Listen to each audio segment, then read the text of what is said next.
Hello and welcome to the Captain's Table, ladies and gentlemen. Darsh is trying to get me demonetized. This is what's happening. Wow, that was a record. You started like 3 seconds ago. Look at that. Derailed. Nicely done, sir. Welcome to the Captain's Table. My name is Paul Berserker01, Batman Shelley, your humble host and space bartender here at the AstroPub. Your space bar at the end of Twitch, say space bar at the end of the universe. Sit back, relax, enjoy the show. We got a good one for you. Suck it, Milliways. Listen, I don't add Milliways though. Food is probably better, but I'm not bashing anyone upside the head with a gold brick, so that's the advantage. Welcome. This is the Captain's Table where we talk about Star Citizen. When I'm trying to talk, and then we get derailed by Darj and Naz constantly. But Hey, you signed up for this. I signed up for this, indeed. So we're going to be talking about Star Citizen. Today we're going to be talking about a pretty lengthy list. This is more about a little bit of the changes we're seeing with 319, but more about the changes overall between 319, 320, and what Star Citizen's going to look like towards the end of the year. Because there's a lot of stuff that, if you don't read the monthly reports, if you don't follow the development as closely as us three do, you probably have missed a lot of parts that are in there that they've talked about and stuff that they've things. So there's as always, CIG has this fire hose of information that just shoot at your face and say, I understand this, and it's so difficult to do. So hopefully we can untangle some of this stuff for you. But before we get to that, so go ahead. Saying CIG is just the aliens from the ethereal beings from Interstellar. Just like, we're trying to communicate, but you just can't understand. Yeah, that's pretty much it.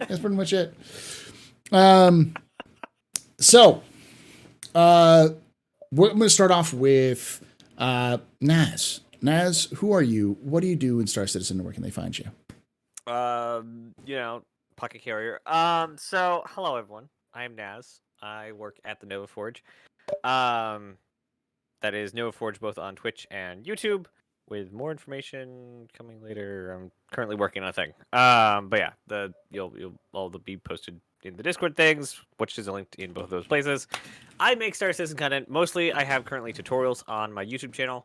I'm trying to build a kind of a complete new guide tutorial series kind of thing, so you can, once you get an account, you basically can run through these tutorials in a line, and it will tell you like what station to get, or like pros and cons of each spawn location, how to get to your ship after that, and get first mission. Basically, the exact same thing the new player experience is trying to do, except for in video format.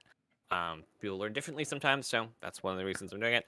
As far as like actually playing the game, I've learned that the Herc is like the best pocket carrier that the game has, and it's great. I have fit so like currently, yesterday before my Pisces decided to not let me in, I had an Ursa, Steve, PTV, and a Pisces C8R, which gets me a med bed in my Herc. And when I feel like it, I can also put a anvil chassis of whatever version I'd like in the back as well. So it is such a good thing. So now I have two Hercs. I have a bunker running Herc, which is my carrier, and then I have a cargo running Herc, which is just empty. And they're super good. I'm super psyched for bigger ships, especially the infinite modularity of a hull series. Nice. We'll talk about that a little bit later. Darsh. Yeah. I was going to say Emperor of Pluto and Emperor of Pluto. No, Prince of Pluto. Of Uranus and Emperor of Pluto. No, it's the other way around. Is it? Oh wait, alliteration. Emperor of Uranus and Prince of Pluto. Yes, it's Prince of Pluto and Emperor of Uranus. That's how it is. That's how it's supposed to go. Yeah, I gotta get his titles right. For those of you who don't get that, every time he's come on, you have to understand that for the longest time, I kept screwing up Darj's actual where he lives, and so I just decided to just go crazy, and eventually the only one. I just kept going nuts, and so he went from being from Transylvania to being from the Serengeti to being the denizen of the moon, and then eventually just said we moved a lot. Yeah. The Dark Janitor himself. Who are you? What do you do in Star Citizen, and where can they find you? Hello, I am Darjanator, also known as Darj. I'm not a content creator. per se, but if you've created content, you've probably used some of my tools that I've created for the Star Citizen community, like the spreadsheet that tracks all the ISEs and ATVs like since the beginning. I've actually used that. I actually used that for my video that I released on the Astro Historian recently, because I had to find the footage for the bangle, and I'm like, there's got to be more than just this. And so I looked it up, and I was like, oh, there it is. So, Yep. yeah, it's great. Yeah, but other than that, I also work for GRDF. I do their graphic design, and recently I also started doing the 3D models for the 1-to-500 dioramas, and hopefully we'll get some of that out soon. Reviews are being done and stuff like that. So I know somebody says this like every time, but like I had just a great idea just now. Mm. A modular building set for outposts. You're not the first one who mentioned that, and we're thinking about Okay. this. It's just like, what if we had base building before base building got in game? Yeah. No, the main thing about moving away from ship kits is that it requires a new license agreement with CIG, because right now we only have an agreement for model kits of ships. So we have ideas and we have plans for other things, bigger things, smaller things, more complex things, simpler things, everything from the Star Citizen universe. But, it just requires a lot of talks with Toast. Yeah. So a 1-to-1 bangle coming soon? If JR It's technically in the game. It's technically in the game. Sorry. If JR is making a one of anything, it's going to be the Argo cargo. Thank God. Fair. Or a Steve. Best ship in the game. You could probably. they've already done a Dragonfly. They were you could technically just take like an actual like working car chassis and turn it into a Steve, because the Steve isn't too far off from like a. Well, because it actually has like a proper drivetrain and suspension, unlike the Cyclone, which is why we're not making one. And you could just grab a drivetrain from one of those ATVs, make your own like tubular chassis thing, and just build everything on top. Yeah, it would actually not be inconceivable. So JRDF is getting into car sales. Got it. Confirmed. This is a promise. Put it on the promise board. And it's jrdf.sc, right, to get that one? That is correct. Yes. Yeah, nice. We are the licensed maker and seller of Star Citizen ships. The reason no one's allowed to sell their prints. Well, there are a couple other things, right? Can't he also make?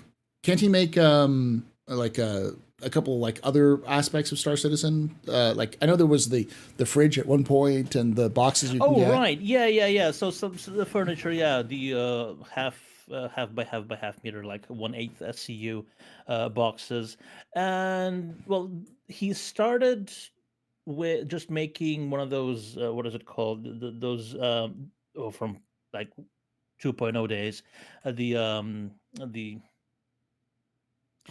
the closets where you would change from civilian clothes. Yeah, RSS or something, or RS or something like the yellow ones that are still, around the airlocks in certain locations. And he also has made a Covalex box, like a fully functional Covalex box with a screen that, and a solenoid door that opens up, and it's got like an RFID reader. If you put one of those small boxes in it, it will accept it and then close the door and smash your hands if you're not close. I've seen it before. I've seen that one before, and he's in videos. It was at CitizenCon. Yeah, it was at CitizenCon in Manchester. I need to figure out a way to build the boxes you can buy in game. Yeah, that's what he's talking about. The empty boxes. I want to make one of those. I need one of those. Yeah. They also made like desks and everything. Yeah, but those were actually just stuff other than the small boxes, stuff made for CIG to use at events instead of being able to just sell them. But you are correct. Yes, we were all. Grey-Headed Gamer got one as a fridge, and a couple of other people got one as a PC case. So yeah, nice. That's where I am currently. Yes, quite happy actually. And we have everyone be quiet. We have CIG in chat. Imaginary Jeremy is is watching. He's one of the writers for CIG, so he's here hanging out. So you have to be quiet. Shh. All the leaks. Stop it, chat. Stop it. Hey, Jeremy. So let's get started with the first topic that we're going to be talking today, which is 319. So as always, when I do these sorts of like reviews, I'm just going to go over the highlights, and then we'll go over each individual one. So starting with you, Darj, highlights of 319, just things you've experienced that are good. Game works. That's a bonus. It's good. Better than 318. Yeah. And I don't know what it is, but performance is through the roof compared to 317. No, I mean actually client-side performance, but nice. Yeah. And I don't know if it's a placebo effect. They mentioned in one of the messages today that they've actually found a bug that's been messing with NPC AI for the last 2 years that are actually going to fix that. Ooh. And we're in so much trouble. And then we're all going to die. We're all going to die. I'm in danger. And I don't know if it's a placebo effect, but then everywhere I looked, like the NPCs weren't standing on chairs, they weren't staring at walls. And then I see the next message of the day, and it's Waka saying, "Yeah, we're kind of postponing that fix for a bit, for a couple of patches. Maybe they still don't know whether it'll be 319, maybe in 320. So, but yeah, it's like the NPCs heard and they were scared, and they suddenly started working." Oh God, what's a good one? I would love to say that I love the salvage, but I don't have a salvage ship. I will jump in and say I think that's one of the biggest mistakes the CIG has, is that like when they have things like mining and testing like and salvage changes, they should just give everyone in PTU mining and salvage ships so that they can test out the actual things they want them to test. Kind of, Yeah, like in Evocati, Gosh dang it. I heard about that. Yeah. That's important. That's actually critical information that I think a lot of people don't really need to know, because that's vital to your understanding of 319. So just keep that in mind, chat. Keep that in mind. Yep.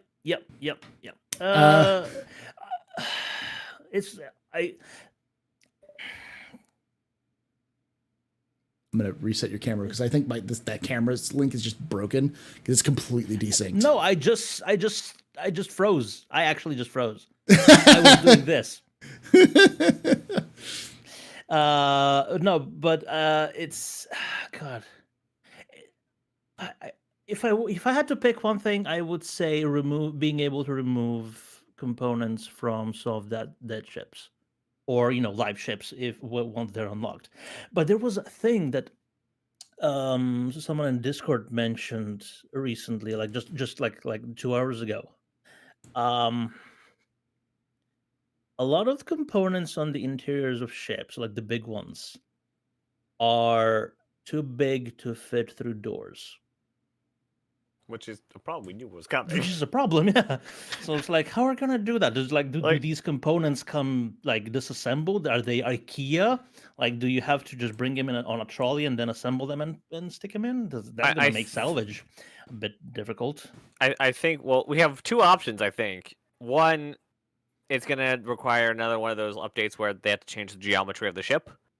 Or two, this is what cutting V2 is going to give us, cutting holes in ships to fit the components out. How are you supposed to upgrade your ship? It's like a modern cars, like everything's an engine out job, or like you have to remove half the front of the car if you want to change the light bulbs. Yeah, there's no way you're getting the power plants out of a Herc. No. It's like, how do you? There's an elevator here, but like it won't go in. Maybe that's the reasoning behind all the panels on the outside. Like you have access from the inside, so you can fix it. But if you want to replace it, like half of the ship unfolds. Oh man, like I know, from like the outside. Oh man, that is how most fighters function. Like they have those panels on the outside. Yeah, but like those are thought through. Those are built into, like, especially Gladius. Like all the panels move now. The Herc doesn't have that. That's weird. The weird thing about the Herc and say like the Carrack is the Herc and the Carrack were built with this in mind. Like they knew that they were going to have to put in, but they didn't think about pulling out the components. Like it won't fit through the door, y'all. What did? I have a feeling that a lot of the ship team is gonna get severe PTSD from the words gold standard. Yeah. I also imagine like we're due for like a large in-game ship overhaul. Mm-hmm.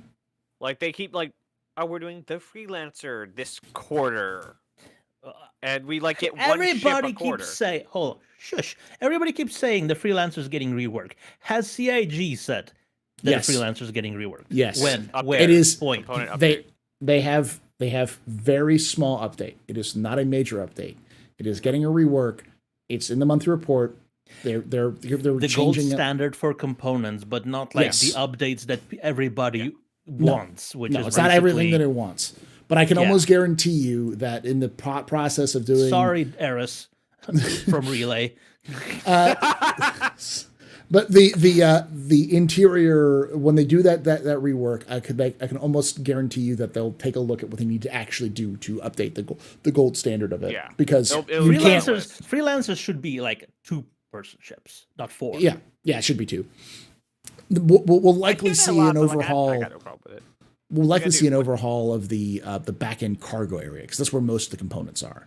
So, Yeah. Well, at least the freelancer has like access, room to move those components out because it has like a big fuck off every 10 minutes. And can I swear? You already said penis in the first 2 seconds of the. That's not a swear. That is a medical term. Medical term. I'm pretty sure it's an anatomy term, but you do you. Yeah. Sure. Anyway, all right. Anyway, like the freelancer is a big door at the back. You could just get stuff out. But like the Carrack, like has very tiny doors leading into the engineering. Yeah.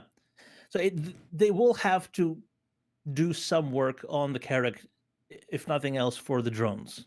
Because right now there's no access to the drone bay from the outside. It's like they go in the wall, and then what?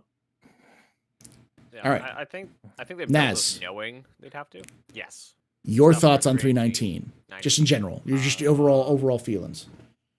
I've got very little because like I'm trying to fight off the like 18.5 vibes that I continuously have. It's really hard. Like, but that's what it is. The only reason why they're calling it 319 is because it's the new quarter. That's volume is really low again. I'm sorry. I'll turn them up. You're good. It feels more like they just need it to be out to get back on schedule after the 319 or 318 debacle, and Invictus is coming out, so they have a very small window to like shove everything in. I'm really glad it's a thing. I have played maybe an hour of it because unlike apparently 90% of the player base, if you listen to all the reading on the internet, I've been playing 318 with a good amount of friends and having a great time. Like, sure, there are bugs. It's Star Citizen. I lived through 3.0. I was there when the Sacred Scrolls were written. I was there, Paul, 3,000 years ago. Yeah, I was there when the deep magic was first carved. Yeah, I got it. I was there for the shaving of the beard. Yeah. yes. So me and some friends have been like just having the time with 318, and I've just been playing the game. And apparently, I do something weird when I play the game.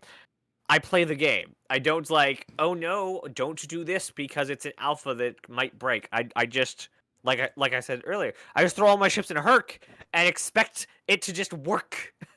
And it did. It just works. I've just had works. when I tried to the Pisces spontaneously combust currently. So if you fly Pisces, be warned. If you take any damage to land, you might explode. Haven't had that in 319 though. Have you tried playing 319? Like I said, I only played an hour so far because I've been busy. I've been busy playing the actual game. And if it hits any physics object, it likes to aim for the nearest Death moon and just run for it. Like there was a tire because my Ursa exploded in my Herc, and I was trying to inch the Pisces forward. It bumped the tire and just plowed into the side of the Herc. That was fun. And you can't get broken ship pieces off the Herc, so I need to claim it and move everything to the new Herc, and then my arrow exploded, so I now need to do it again. And just like, I can't wait for bigger tractor beams to get junk off. Oh, yeah, yeah. So 319. We're going to talk about that in the future, because that's something we have to talk about. So 319. I haven't been to Lorville. I've seen the new player experience. But not just... looks jank. Haven't played Salvage. Ghost Hollow's good place. Good for missions. But not just stuff. bigger tractor beams. Like it's Grey Cat, right? Yeah. Yes. Yep. Yeah. They also have the new mining tool, because I was just watching the latest Ollie video, and he finally found some Genolite. Is that the new one? Yeah, it's a new one. Genolite, yeah. And it took him like 5 minutes of handheld mining tool to get it to blow. So you need bigger. More bigger. Yeah. Yeah. I think probably the biggest thing I'm excited for, and this is going to be the dumbest thing to be excited for. I'm glad for the links being worked on, because just like they did with the C8R, they'll retroactively polish the original Ursa. So the original Ursa should get its door buttons. Yeah. Yeah, true.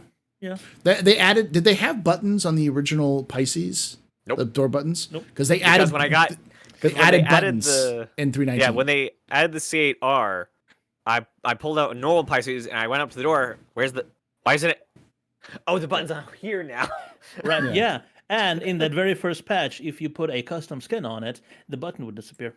Oh. Nice. Not the actual surround of the button, that was still there, but the actual panel the button that you actually click was gone. That was gone. So you couldn't. So if you wanted, that patch was plebeian stock skin Pisces for all of them. Nice. All right, so let's after I paid good money for the shiny blue one, so I had the shiny blue one, and I just looked at it because it was pretty and shiny. All right, so I'll start with this next part for you, with you, Naz. Lorville Cityscape. You obviously haven't seen it in game. What are your thoughts just on the cityscape for 319? Good. That's like it?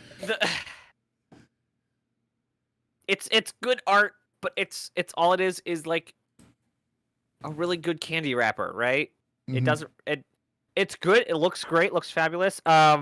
Like you can fly now in and around the buildings, and that's gonna be good. But like, there's no reason to right now until like racing orgs move in and make racetracks. But like, not super into that kind of scene. But like, it's a good backdrop.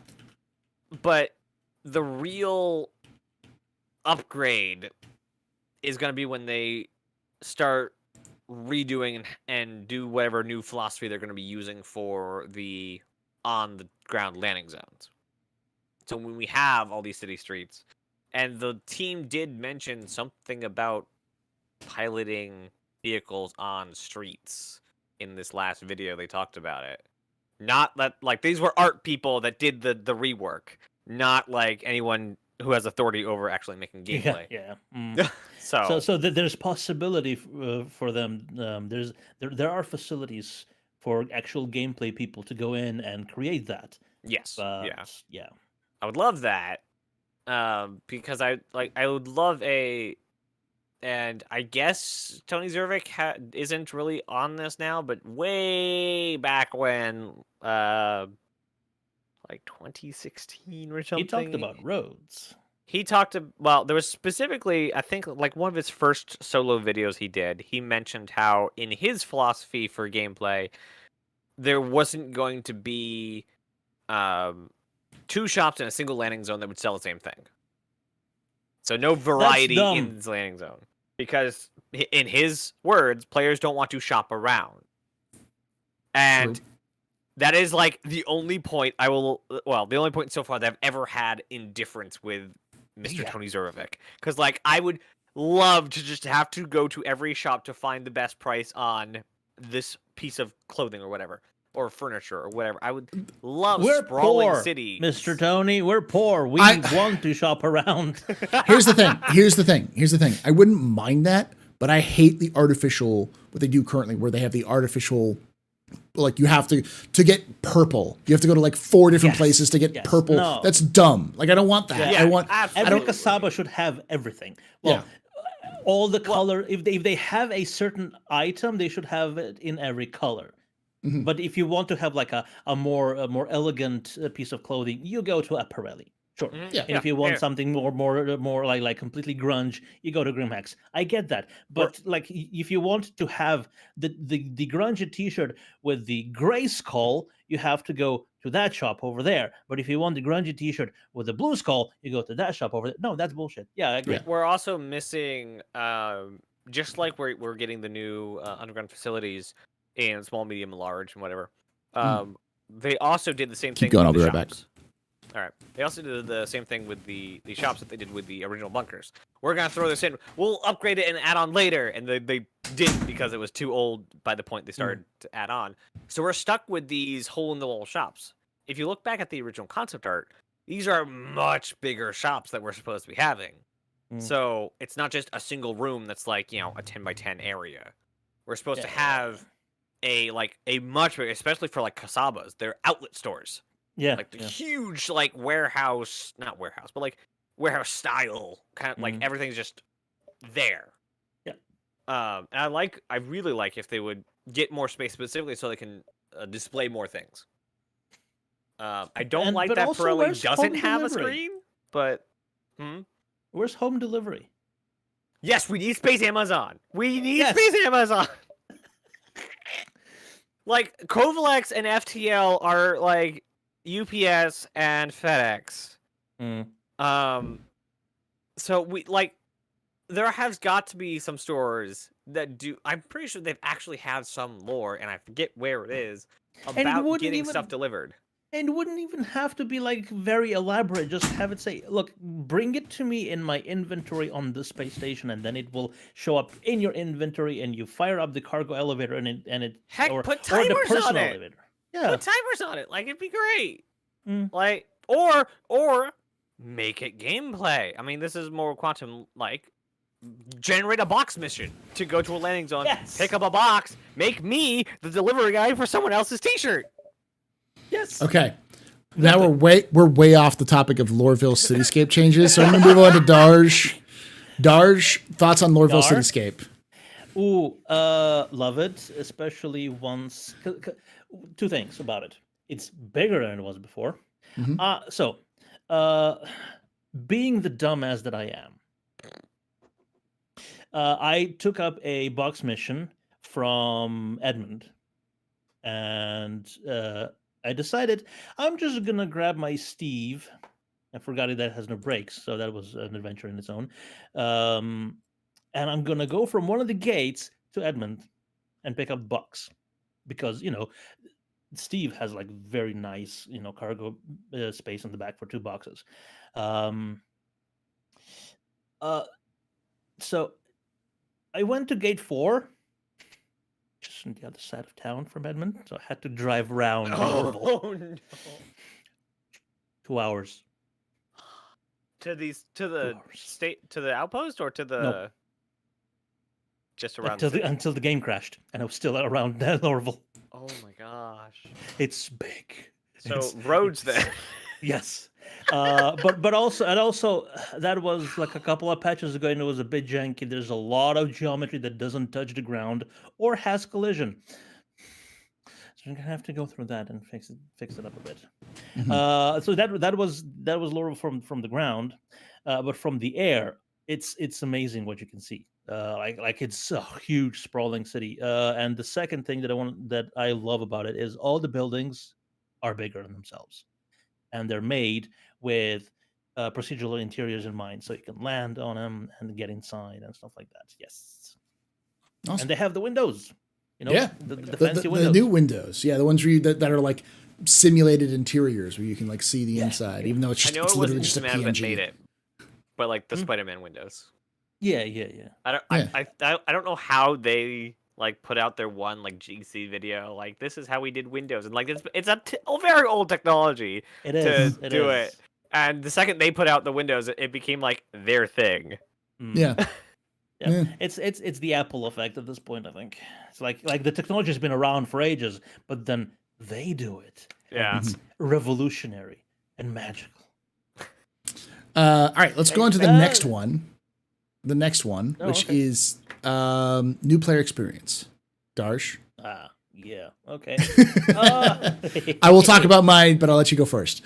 Right. Okay. I will let you have your rant, so I will be positive about it. I will be positive about it, and I will kind of be negative about it because there is one thing that prevented me from enjoying it the very first time I started it, which was that both my hints and ship entry markers were disabled, and they weren't auto-enabled when I hit play tutorial, which is something they need to fix. Because you need those if you want to have the proper tutorial experience. The hint system that used to pop up like below at the very bottom of the screen and that everybody ignored, including me, is now changed to be in a window above the control hints. So on this side. No, this side. Yeah. There we go. Yeah. Yeah. Right there. And yeah. And when you're just playing normally, it will play those hints like it used to before, kind of contextual depending on where you are. But when you run the tutorial, it will actually hook into the tutorial mission and display the very specific reasons why you're doing what you're doing. Instead of having to go into the journal and read it, it will be there on screen. So that is the context that I was missing. Like, okay, just eat the burrito. Sure, why? That tells you because you need food and drink to survive, and then go to Cubby Blast, interact with the screen, with the screen. Why? Well, the screen tells you because it doesn't tell you to buy the helmet, but it does tell you you if need you a want to helmet. survive in the vacuum space, you need an undersuit and a helmet. Yeah. So go to the store that has undersuits and helmets and buy something. So it doesn't directly tell you to buy a helmet, but it kind of expects you to, kind of put two and two together and maybe not come up with part 5.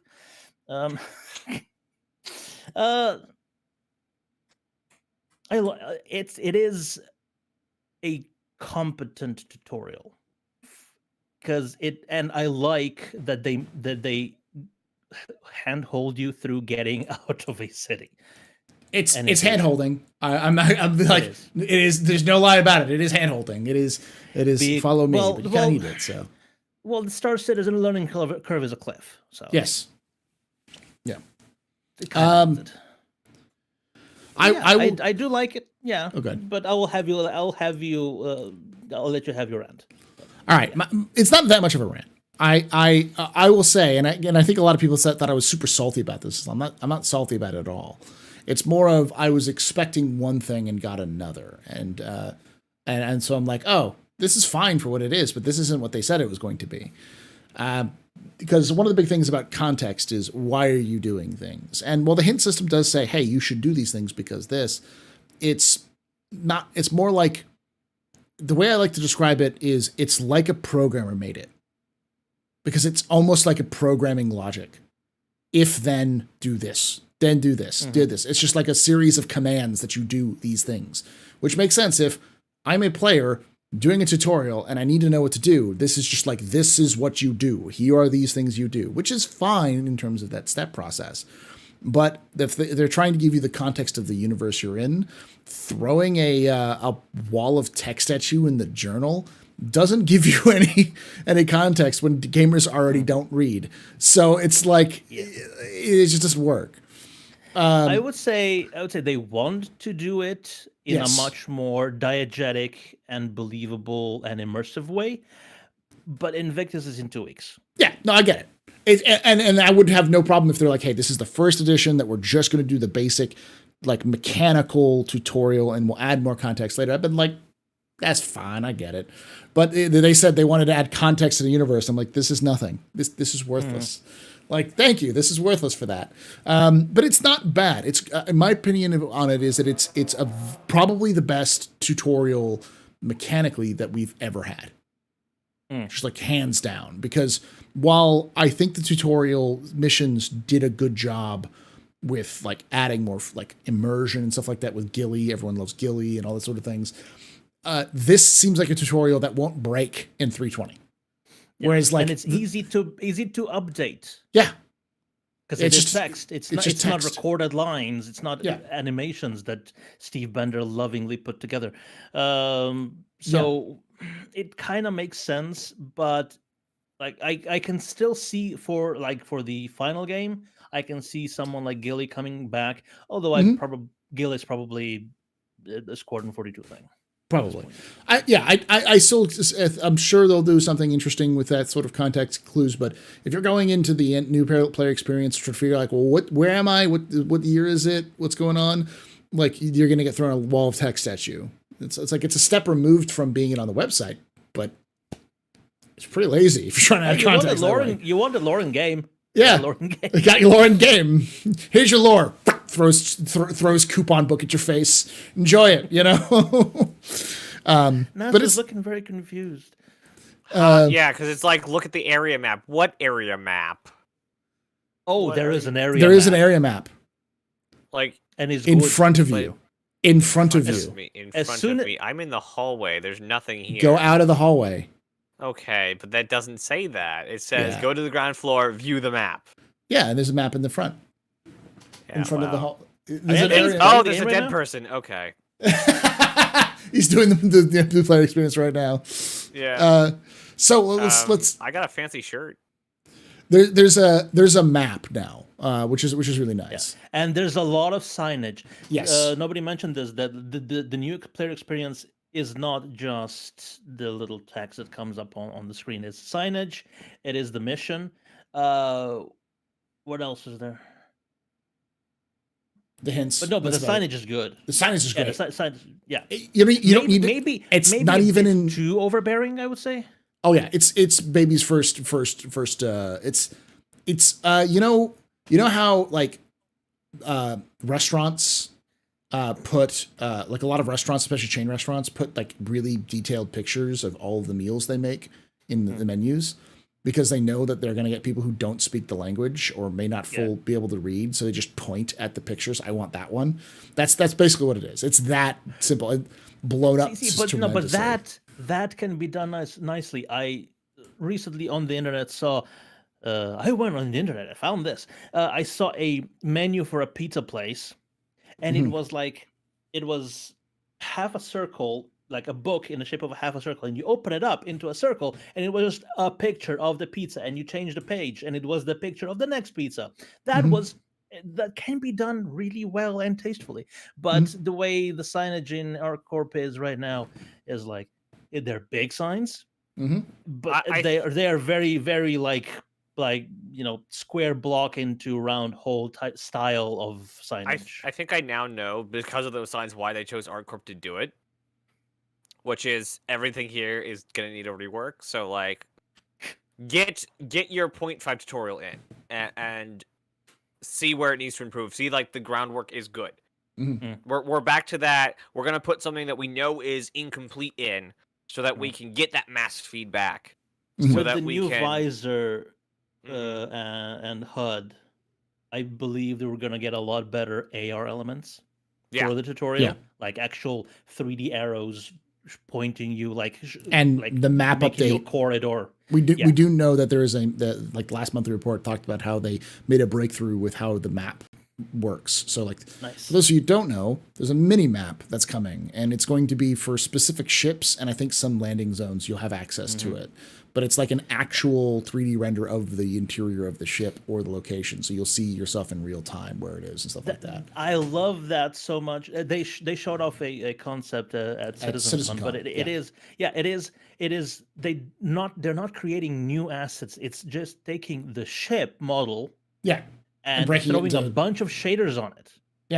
To make it easier, removing the walls, the ceilings, the exterior, and then this is the floors, this is this room, this is the door, and more consoles in Cubby Blast.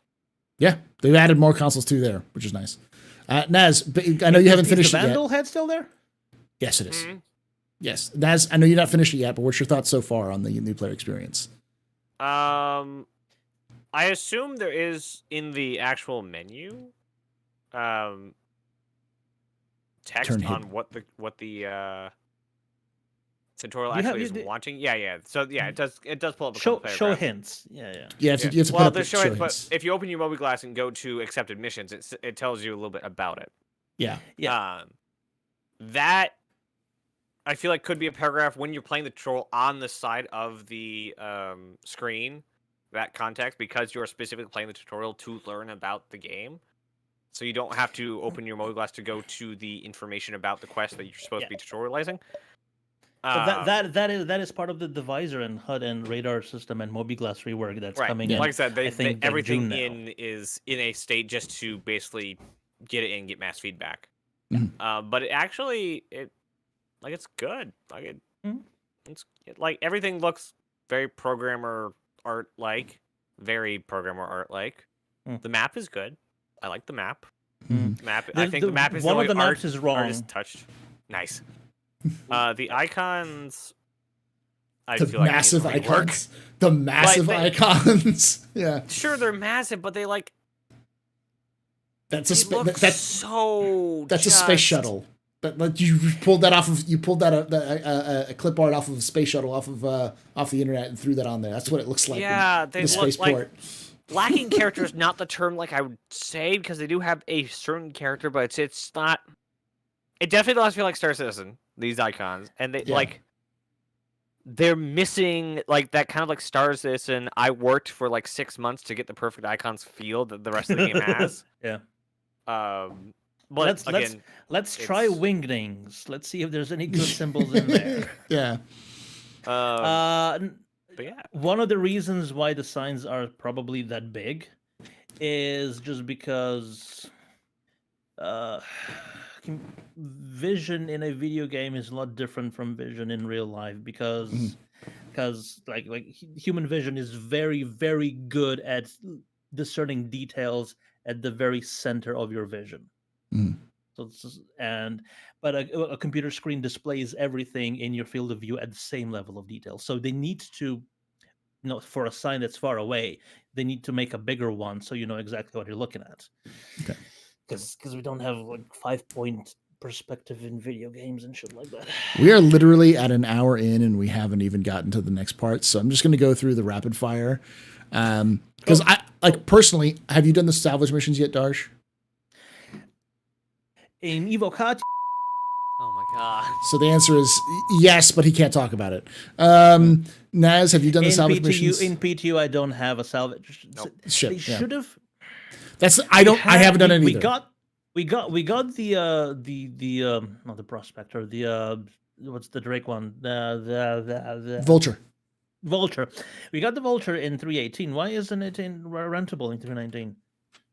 Because it's not coming into the game till 3.20. But they should have at least given it to. That would be my feat. That's how they work. It works on every other patch. You know that. It's stupid, but. Yeah, but 3.19 should be rentable at least, so I can go out and do the salvage missions, because I like salvaging. Also, Astro Armada is listed as ship rentals.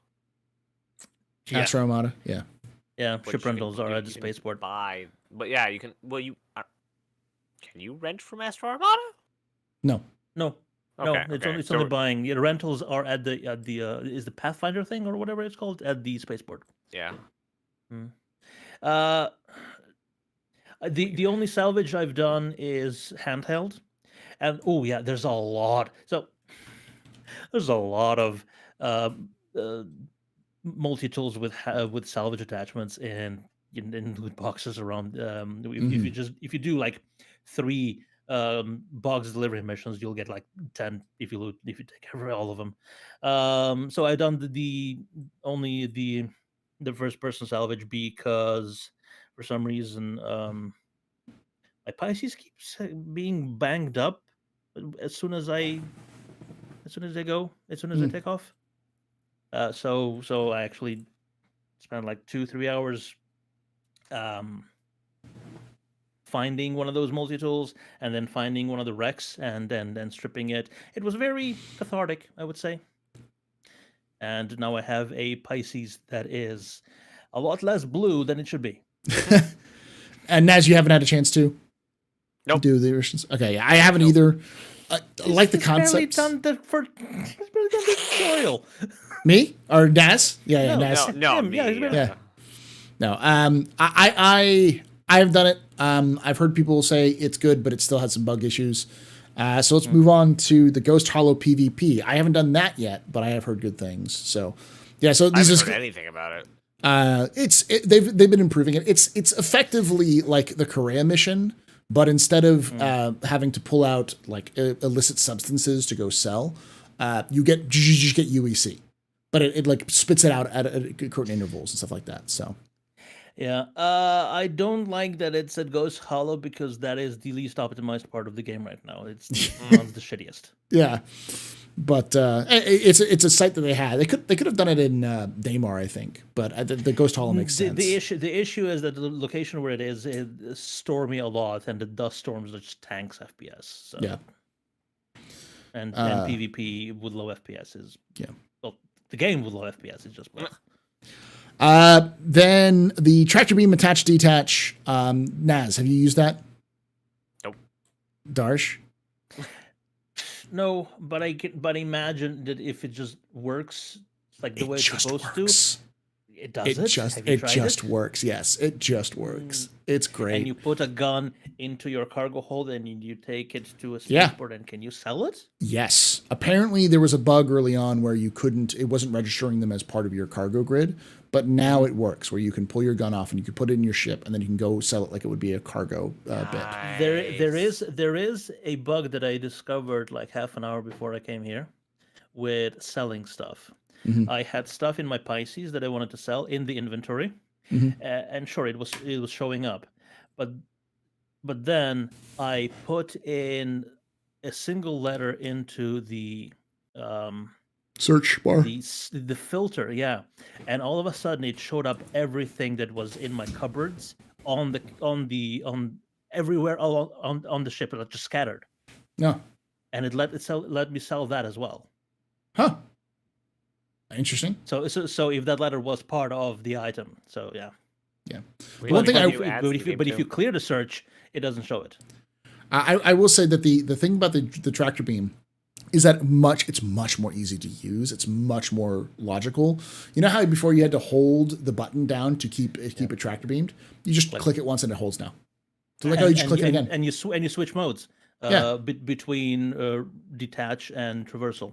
So that's nice. And I love the sound. It's so much nicer now. Yeah. Like the deep bass. A lot of new ads. Instead of going that. There's a lot of new ads. And I feel like the small multi-tool shouldn't be able to do that. And I also think they mentioned that. They've mentioned that. It's not supposed to, but But we don't have the big one yet. So we'll have it later. We'll talk about that in a bit. All right, and the last one on the list there is the links. We're not going to really talk about we'll talk a little bit about this because there are two other major changes: the mining update and the timers. Now, we're not going to talk a lot about the mining update because I don't think other than Darj probably we haven't really dived into the mining side of things, and Naz is just literally starting to play 319 right now. So.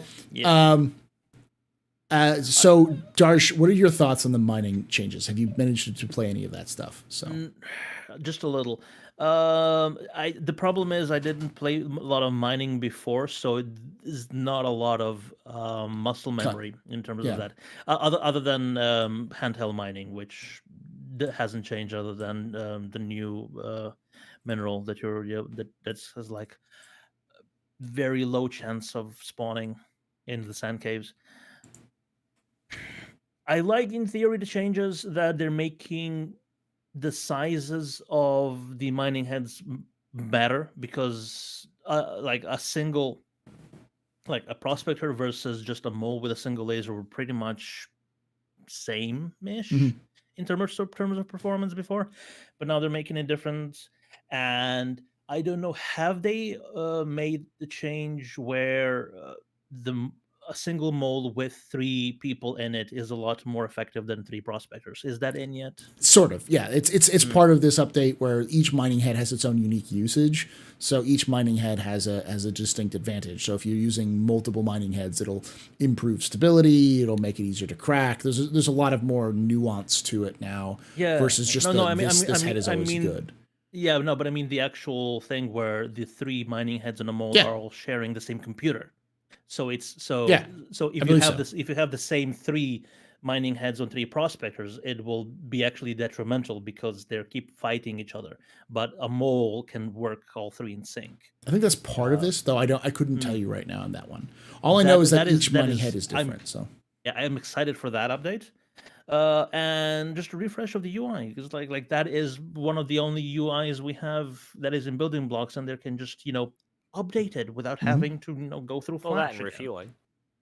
Yeah, well, yeah, but refueling has just got that added, and there's not really a lot of changes to. Well, yeah, I say just got added. It got added in 3.17, which was this time last year. But to be fair, that was only a patch ago. Naz, that was only a patch ago. Oh, I hope they fixed the refueling of the 890, because we had a lot of problems with that during Demo Rally. Yeah. Yeah. If you don't know what happens is you park up the 890 to the back of the Starfarer, you dock, and then the Starfarer does this behind you and turns 180 degrees, and you're no longer docked. Ooh. And yeah, so we actually had to go to Grimhex and land, and yeah. All right. I am gonna kind of just refer to someone in chat said Mike did a big thing on Answer the Call, so you can go check that out. And I think Troncy did a great video on the mining changes, so go check out Troncy's stuff. He does more mining than I do, so that's a fundamental overhaul. But the short list of it, which I think is good, is there's no longer just the one meta. It is now much more nuanced. The mining heads matter. Each mining head has its different advantages. And so it's not just use this and don't use anything else. So there's more. I want to go mining, but I would like to go in a mole. So we need 3 other people.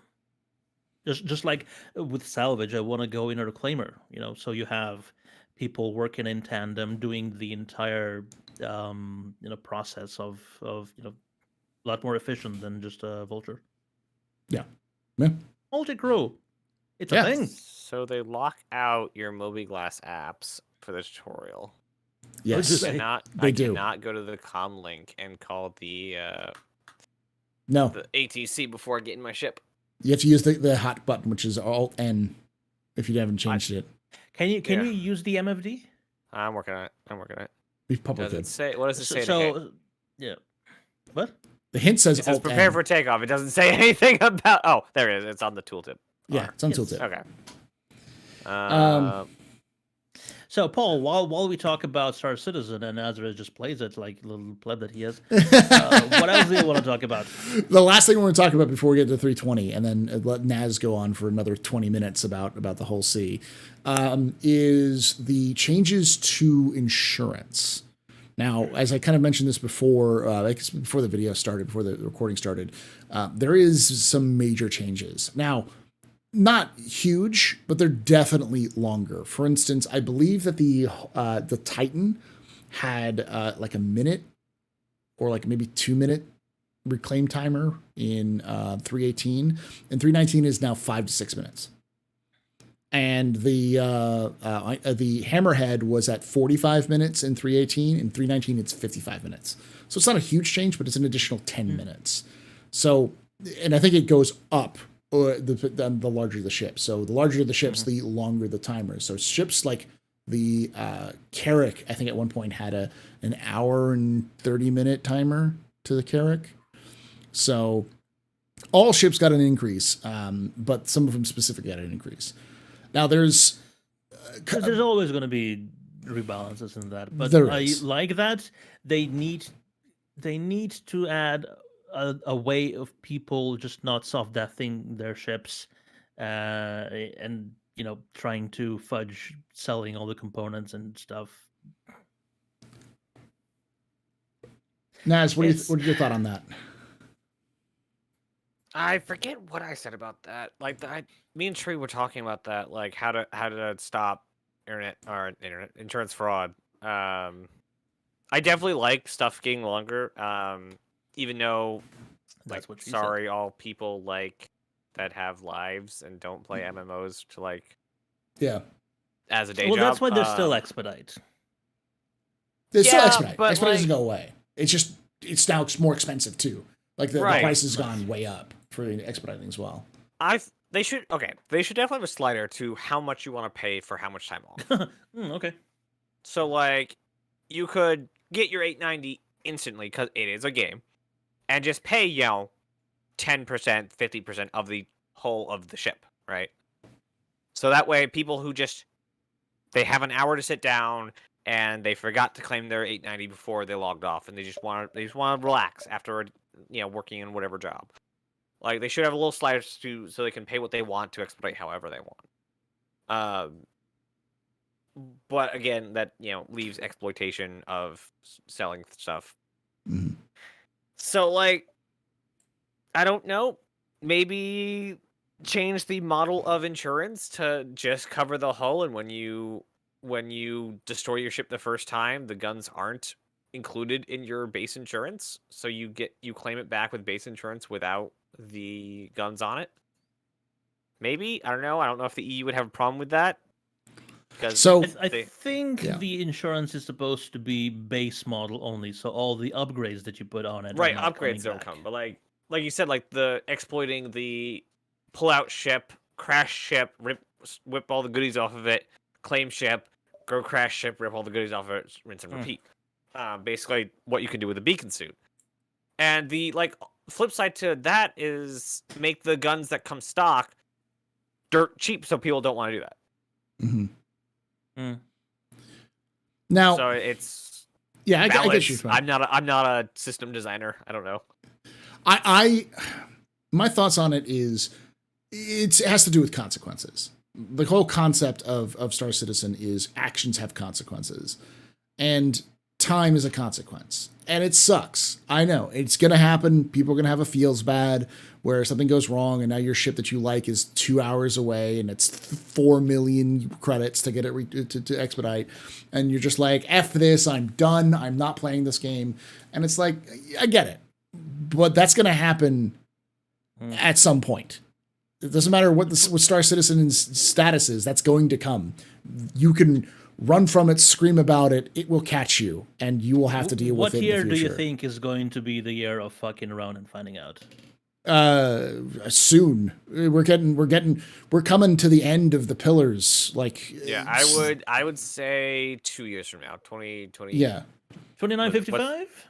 What's this year? This year's 23, 24, 25. Yeah, 25. Yeah. So like that's the issue is like this is going to happen at some point, and CIG's already tried to do this once, and people like lost their shit about it, and so they reverted it.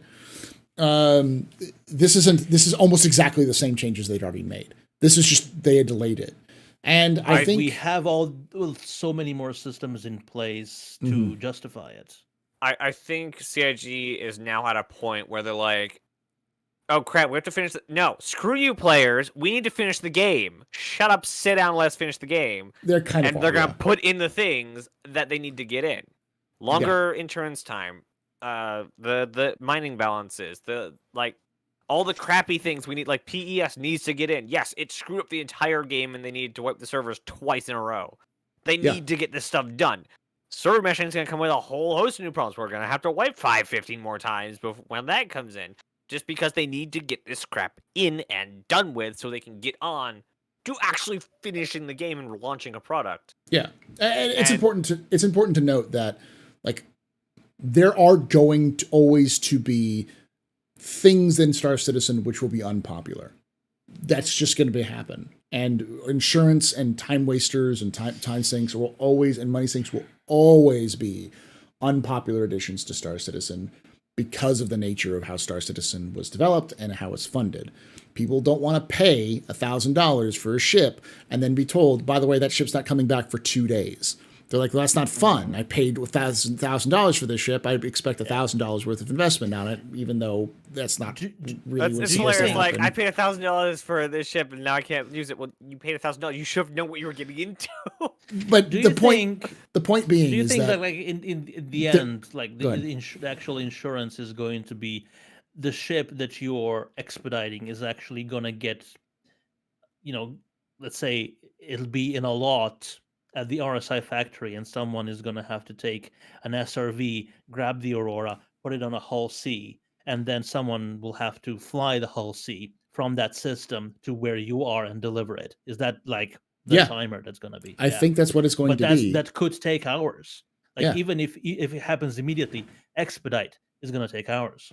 Yeah, but that's... I imagine expedite would be basically there's a higher wage for someone to like pull it off of a closer lot. Like Astro Monitor has one in their back lot. Yeah. And like you can't have that one because it's like sold, but if you expedite your thing, they're gonna have to wait a minute for the sold one, and or they'll just it's a game, duplicate it.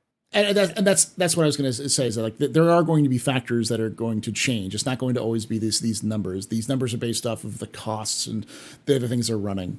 And there's people in chat. The end, they're also going to have to gamify it. It's not going to. Yes. Actual real time delivery times could take weeks. Yeah, so they can't really do that. They're going to have to find a way of meeting in the middle somewhere for these sorts of things. And there's at least a couple of people in chat who are talking about how this isn't fun, and I will address that. Repair needs to be a lot more powerful. If you get soft death, you need to be able to tow your ship to a repair shop and have them actually bring it back to life instead of having to wait for a new ship to be built by the manufacturer and my camera to unfreeze and then have it delivered. I mean, like that gets into the 320 question. So yes, we'll get to that. But that's the point. The point is that a lot of this is also based off of features that will be coming in Star Citizen in the near future and in the not so near future that CIG is going to have to implement anyways. And the reason why they have timers is balance issues, because there's no reason if you screw up in a combat situation and your base ass fighter, your really, really good meta ship is now going to take you like an hour to get back. Well, you should have gotten good and not died. Like that's the point of that feature. That you died in. That's going to happen. Well, that's by the way, this is the update where you have a amount of lives. Yeah, well, and then that's the thing. It's like that's the other problem. Now, again, 100%, I get why people are mad, because it's the Star Citizen still a buggy experience. There's still other problems, and people don't want to get a feels bad where a bug or a 30K kills them, and now it's going to take them an hour to get back a ship that they and they just wasted a bunch of time and money because of a bug. But at the same time, this was always going to happen, and it is going to happen in the future. So I understand, and I personally like having those sorts of consequences, like as Darj so eloquently said, the fuck around and find out patch. Like, you screw up too much, you can get good, son. That's the response to that. And you're always going to have that, because those are balance issues. It's not necessarily a fun thing. It's, if you want to have that sort of fun, there are like plenty of games that do those sorts of things, of instant, like Fortnite or Call of Duty and those other games. But I'm not shitting on those games. I'm just saying, like, that game is going for your dopamine hit, and Star Citizen was never going for that in the first place.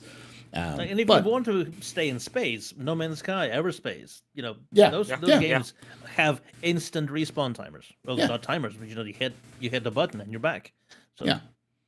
So I mean, space games are an amazing genre where every game seems to be the killer of every other game by like announcements, but like all of them are completely different and able to stand next to each other, and that's, I think, really, really nice, especially when they like brought that kind of notice to the forefront when they did the Eve team up with the Lego stuff. I think that was that really made me look at like, hey, none of these space games need to be like down each other's throats, because No Man's Sky, Space Engineers, Spaceborne, Starfield, Eve, Elite, none of these games are each other. No. None of these games are trying to be each other. None of these games And are trying guess to outlast what, guys? each other. You can like more than one thing at a time. No, you can't. You must fanboy for one thing at a time, and that must be your only Lord and Savior. And if anyone dares look at it sideways, you must crucify them. All right, so let's move on. Let's move on to 320 because I think that's probably the most controversial addition to 319, and I think that's something when I say massive changes going forward, I don't think this is going away. If it's probably the biggest candidate to being rolled back, but it's coming back. Like even if CIG decides, oh, mea culpa, I'm stopping this, it's going to happen again. All right. So I don't mind because in 319 I haven't crushed once yet. I got good. Yeah, yeah, good. There we go. All right, so then we've got 3 additions were added to this. This was a big week in terms of news. 3 new additions were added to 320 because 320 was announced with the first 3. It's important to note before we get into these details, 320 is likely 5 months away from release because traditionally, and this is for the new folks who haven't been around much, traditionally the 3rd quarter patch is almost always done after CitizenCon. So it's usually the end of October. So with 318 releasing sometime in the next couple of weeks, that means we won't have from the middle of May till the end of October for the next patch. That doesn't mean we won't get like a 319.1 or something like that, but 320, which is the next patch, is still a ways away. So while there's only a few things here, it's likely going to get populated over time. So let's start with the first addition, and I'll start with you on this one, Naz. The ship trespass. What are your thoughts on this? This is them changing how trespass works on ships. For those of you who don't know, it means that if you are not part of a party and you walk onto a ship that is not yours, that person, the people in that ship, can then shoot you and kill you without any consequences. It is castle doctrine in space. So I honestly thought that this was in several patches ago. Yeah. Because they were talking about it like a year ago or something. Mm-hmm. So, yay, it's finally in. Well, potentially, tentatively in. And there's like a lot, like that's the first step of a lot of like personal ship security type stuff. First, very American approach to it, though. Yeah. I mean, it is very, and I'm not here for it. It's a simple approach, though. It's a simple approach to the system, which I'm glad that CIG is not trying to reinvent the wheel for. Yeah. Yeah. The thing is, with a couple of things that were in the news, like in the past couple of weeks. I know. What would you have them do if not your ship, your law kind of thing? In UEE space, probably still not murder. Non-lethal force. Like in Pyro, fine, do what the fuck you want. But in UEE, I would still go for what's the word? Incapacitate instead of kill. I wonder, they could totally tie that into a reputation thing.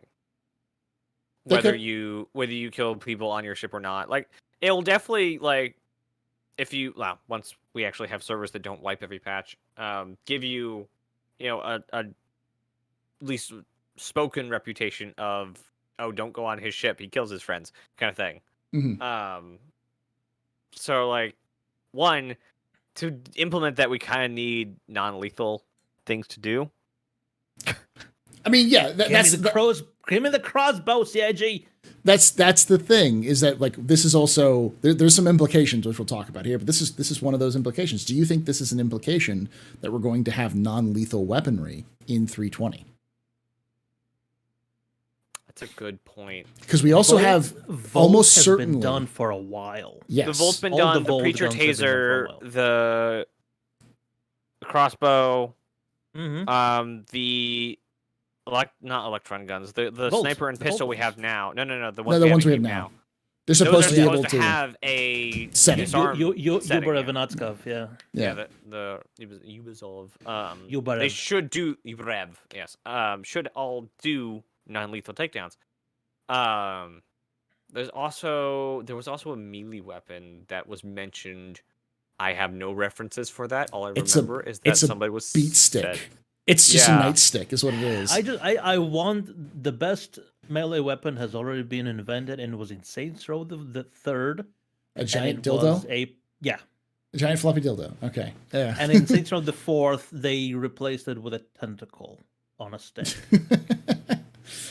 I wouldn't be surprised, because the other thing that's likely to come to 320 is bounty hunting. The new bounty hunting system. If it, that's not confirmed, obviously, and they have no idea, but it's almost as if they're trying to shoot for it with all the updates they've been trying to do.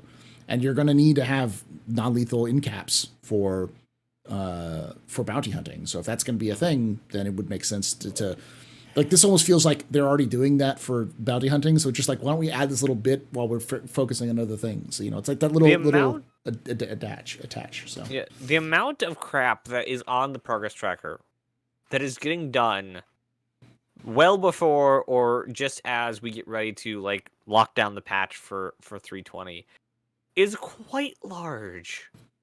Like all the pie stuff, hacking. We now know that there's a giant cargo thing going to happen with the whole sea. There's bounty hunting V2. Yeah. There's just a ton of stuff being done.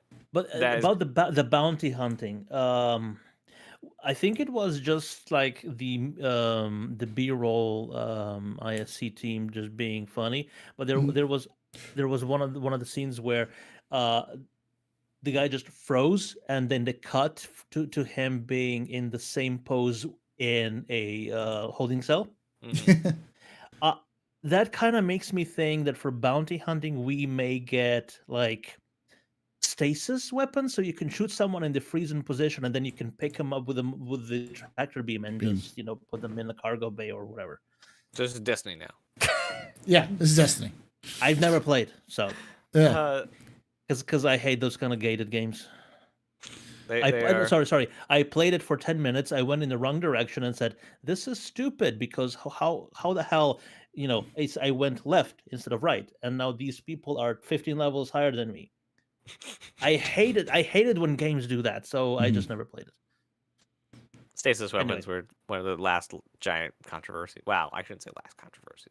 Everything has controversy in that game, but like stasis weapons were the big weapon type added last. All right, so let's move on to the next part, which is the new missions. This is just kind of a quick one because I don't even know what this is. The consignment missions. I'll read the stuff because this is one's the confusing one. A new mission type where players are tasked with locating critical items in a consignment lists and then safely extracting them.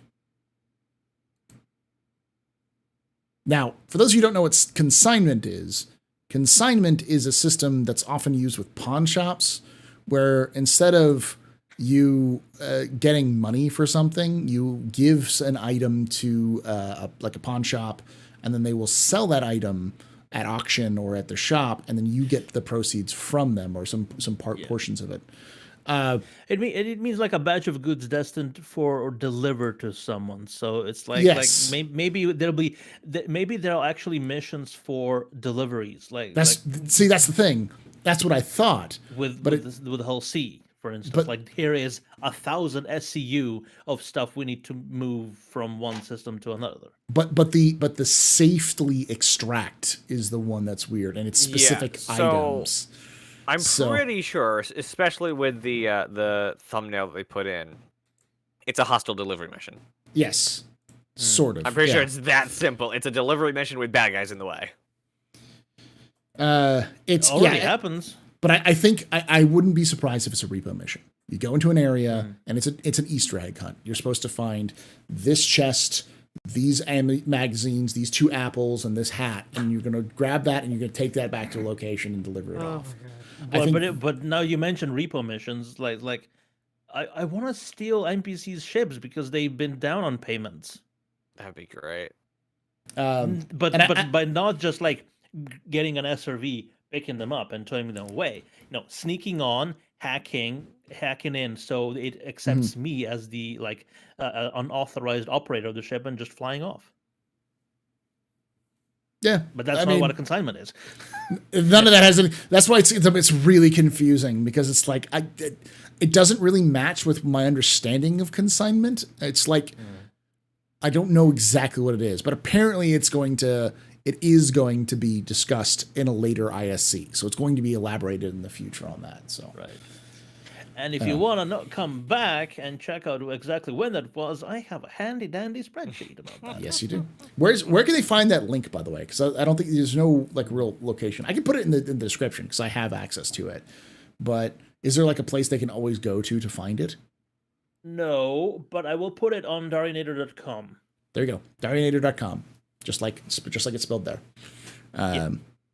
So Should make an entry for No, it not on no, SC no, Tools. not like that. There's an A missing. is there missing? Yeah. Where am I I'm not a missing? Darian Tor. Uh, Shame that it took me this long oh, to notice. there we go. Yeah. There you go. No, Nope. spell for me. Because my brain is mush. D-A-R-A-J. Uh-huh. Wait. D-A-R-J-A-N-A-T-O-R. ATR. Oh, there we go. There Like you that. go. You've just been misspelling it this whole time. Just forever. There we like go. that. No. It's just today. Just today? Okay. Yeah. My brain has been mushed today. So, all right. So the last thing we're going to talk about. Yes, it's Which has spelled some- like this. And .com. No. Yes, like that by the .com. The last thing we're going to talk about is the thing that has the most implications with it. And I'll let Naz start with this one. The whole C is coming out. in Freaking 320. finally! So I just recently, this last Wednesday, on stream, did a complete history walkthrough of the development of the whole C. I went and watched and read every article that they've mentioned it, and it's been 7 years since they started work on it. Okay. Still not the oldest ship in game that's not been out yet, but still, I respect it. I respect. Yeah. And it wasn't till I read through the monthly report that I realized, they're not just putting this in game and they'll hack in some It's done. Get it out. We don't Band-Aid care more. to- Yeah. Yeah. Band-Aid to find a way to get stuff onto it. Mm-hmm. They're actually doing a lot of cargo work. They're looking back at the cargo decks and updating those as well to facilitate the hull C. Which they've done with the whole A, yeah. The game is evolving to get the whole C running, which means there are a couple things are absolutely confirmed. Cargo decks are going to be useful for cargo, and we're going to be using bigger boxes when the whole C comes in.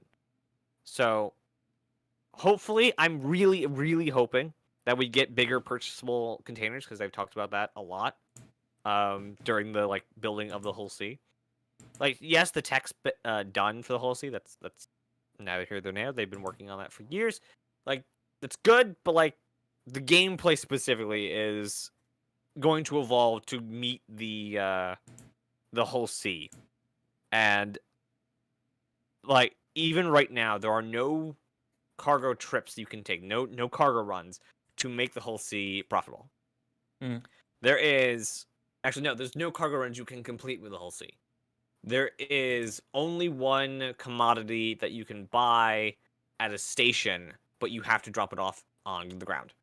So you can't even do that. Waste and scrap are the only two things you can buy on a station, on any station. And so basically you have to rely on ores and mining.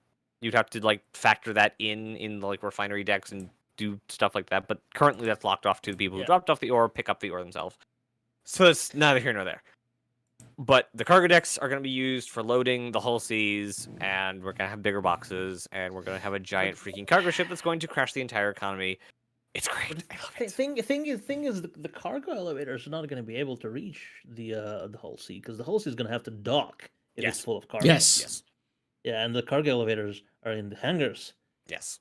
Yes. Cargo elevators should be coming in, by the way. That's the thing. Awesome. That's the other big thing was cargo elevators. Not only that, the entire tractor cargo, beams. Half the game is cargo, Yeah. and we're getting a major update in 320. It's It is. I imagine it will be the update that I thought was happening when they said the cargo refactor is going in. Yeah, that's what it feels like, you know. Darsh, your thoughts on the whole C beyond that? What other things are we missing about the whole C that impacts the game? That it just the implications, or do you think this is just a CIG going? Yeah, it's done. I'm just tired of making it. We'll just push it out there. No. If that was the case, we would have gotten it already because it's been done. But and the cargo decks, the animated and dynamic cargo grids have been done for a while now with the Hull A and with the telescoping docking towards the station. The lewd docking telescoping. Yes. It's so lewd. It makes you feel things, tingly things. Yes, it makes me feel inadequate. Yeah. That's been done. But, you know, the ship-based cargo, the tractor beams haven't been done, which will probably be needed to load and unload the Hull C's because we don't have the SRVs yet. There's gonna have to be a lot more to cargo missions when the Hull C gets in, just because trading is one thing, but Hull C is not. It wasn't made with trading in mind. No. Hull C was made with hauling in mind. Yes. And that just means like a buttload of basic commodities, not not super your junk. profitable stuff. It's not your stuff. Yeah. Which is why I thought that is what the consignment stuff was for. Is like there is a station that has 10,000 of stuff that needs to go to another station, and you'll have to take several trips with a Hull C if you wanted to complete that mission. And I hope we get that. Yeah. I don't think that's consignment, but I do hope that admission's in there. Yeah. Go ahead, Naz. The paragraph says, finally, the engineers focused on the new cargo decks and external cargo loading gameplay loop, or game loop, that will be used to support the ships, such as the Mystical Sea. This is the first step in a sequence of planned updates to make cargo gameplay more physical and tangible. Fundamental concepts such as the cargo warehouse and asynchronous buy and sell orders, not only to support the Hull C, but will be important elements in manual cargo loading within hangars. Yeah. So not the only update, but a big step towards the final vision of cargo. And Minty posted this, which is also in there, with freight elevators, implementation of systems and content for players to physically load and unload cargo to and from their ships by conveying cargo to and from hangars, landing pads, garages, and docking collars. So on landing pads, are we getting the tiny door for the airlock, you have a huge door. Yeah, the massive ones. Yeah, that's the cargo elevator. Yeah, that's one of them. Yeah. I wouldn't be surprised if they added a cargo elevator right next to the docking collars, because there may be those those boom arms for the capital ship docks. There are hangar doors that open up, which I'm sure are 100% designed to be able to just tractor just use a tractor beam, shoot it across the gap and pull it over, kind of like the old resupply ships do, the collier ships do in the Navy, where they have these big lines that they shoot across, or they winch across to larger capital ships in real life, can you imagine and move it back and forth. Station-based huge tractor beams that could just grab several containers at once and just go and just move it over. Yeah. So. And in the original art for the cargo decks, there were giant hallways, giant hallway in between the warehouse sections. Yeah, you could very feasibly fly a small or medium ship through. So it was very obvious that something like a raft could fly in there. So and I will say the other thing that's big is the economy. We already talked about this. The economy has to be improved for these to happen. So if this is not, and this is a big if, because while I'm pretty confident, I think most of us are pretty confident that CHG is not going to do this, they could still just pull a raft on us and just be like, it's technically done. We don't want our ship designers to keep stuck on this. We'll just kick it out and then move on to the next stage. That could be the case. That's 100%, and that is the pessimist view. I get that, but taken into context with all of the stuff they've been talking about in the monthly reports, seems to indicate that they are fundamentally pivoting towards this in the same way that they pivoted towards salvage at the beginning of around this time last year, where like everyone was focused on salvage and PES. Those are the two things that they cared about. Nothing else really mattered as long as those two things got done. So, yeah, and like when they talk about gameplay in the monthly report, it kind of is a good shot against that. Yeah, so when you look at those monthly reports, and so and somebody in chat says, "I hope they don't do that. I hope that doesn't have the BMM." That's why they shelved it. Yes, yeah, like until they get like and bizarre gameplay is one of those things that like it doesn't have a need date. There is no time in the game where you need a bazaar. So I mean, I need it can now, be delayed infinitely.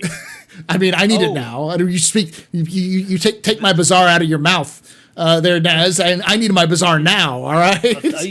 You said bazaar. I heard you say bizarre, like bizarre gameplay. My bizarre gameplay. Bazaar gameplay, not bizarre. Yeah. It's a BMM. It's bizarre. The bizarre merchant man instead of the Banu merchant man. I want to make sure this is said specifically when there's like 200 people watching. Because I didn't know this for the longest time until I read the Q&A for the Kraken. You don't need to buy the more expensive Peacekeeper, whatever it's called, with the shops on it, because you can buy the cheaper one and upgrade it in game. Yeah. So, the buy the base modular. version. Yeah. Well, it's not only modular. It's like you dock it and you say, "Hey, I want the privateer." Yeah, that's the one. Yeah. You dock it and say, "Hey, I want the privateer retrofit," and they'll do the retrofit. And then you can say, "I don't want the privateer retrofit." Dock it, and they'll remove all the stuff. That's how you're supposed to change up the modules on the new Retaliator as well. You dock it and say, "I don't want a bomber. I want Hab." Yeah, Cargo. I want a disco. Yeah. I want a Jared module. Yes. Yeah. All right. So what I think what we're all trying to say is that when the whole C dropped on the 320, all of us at the same time went, "What are you saying, CIG? What are you saying without saying? Why are you saying this? This is because there's some major implications, because this is, I wouldn't say the game, but it's the start of the game in the way that most people who are cargo haulers or merchants want the game to be. In the same way that salvage and mining kind of got this huge overhaul, and mining recently got that kind of update. I'm sure we'll see the same thing with salvage, with hole munching, because that's another thing they talked about, which could be coming in 320. We're starting to see cargo actually be fleshed out beyond push button, things spawn, push button again, things despawn, I get money. So, and also, as we talked about before the recording started, I want Halsey racing. Yes, we all want Halsey racing. Because considering how powerful the thrusters on the Halsey are to move and unfreeze my camera, to move all that cargo efficiently, they're gonna be super beefy when the thing is just on its own. Yeah. And there's gonna be like Herald on steroids. Yeah. All right. Well, that's it for this the kind of podcast section of it. It's much longer than we normally do, but it was, to be fair, it's been a big update. So thank you for joining us. Make sure the whole season on it. So like it was a long time coming. Yes. Make sure you check out the Nova Forge on YouTube and Twitch. Make sure you check out Tree0311 for the Pathfinder podcast. You can find Naz and Tree on there. Make sure you go to jrdf.sc for your models of Star Citizen ships. Help out Darj there. And of course, Darionator.com, just like it's spelled there. There we go. Nice. Very nice. These are just two of the ones I keep on hand. These are instructions for I made. Oh, nice. Together. Do they have like impossible waterfalls in them? We have beautiful art by Mr. Hasgaha. Yes. And some and I can say this, some lore additions by me, because they that's, I'm under NDA with them because that's what they asked me for. It's like, does this lore sound right? I'm like, yeah, it sounds right. You're good. But Look, it's me. There we go. Darian. Also, Darionator.com for the spreadsheet, which we'll have it up there, so you can check it out. It's a great resource. I need to start fleshing that out like even more. So even more. It's a great resource. I use it recently, it's open to comments. Like everybody can view and everybody can comment. So if you have suggestions, like if this section needs to be in another category, just let me know. Yeah, it's right now just a spreadsheet, but it is very good for if you have any. You're like, oh wait, I remember this thing happening at one point in history. You can just kind of Control F on a category and say, type in Bengal or mining, and it'll just pop up every single time the mining has been mentioned in an ISC. So, not Darjanator, it's not Dark Janitor. No. Yes. Here. Just like that. .com. Damn it. Yes. Going left, wrong. Is my camera mirrored? Oh, yeah. No, it probably is on my end. Thank you again for joining us. We're moving on to the question and answer session. If you're watching this after the fact, you can come join us live, twitch.tv/TheAstroPub, youtube.com/TheAstroPubLive, and watch this full question and answer session, everything. And of course, join us live normally. And I'll put the link for the full VOD right above Darinator's head. You can click that little link, and you can go to come watch the full context of what we're talking about. But like I say every time, hope to see you someday in the black.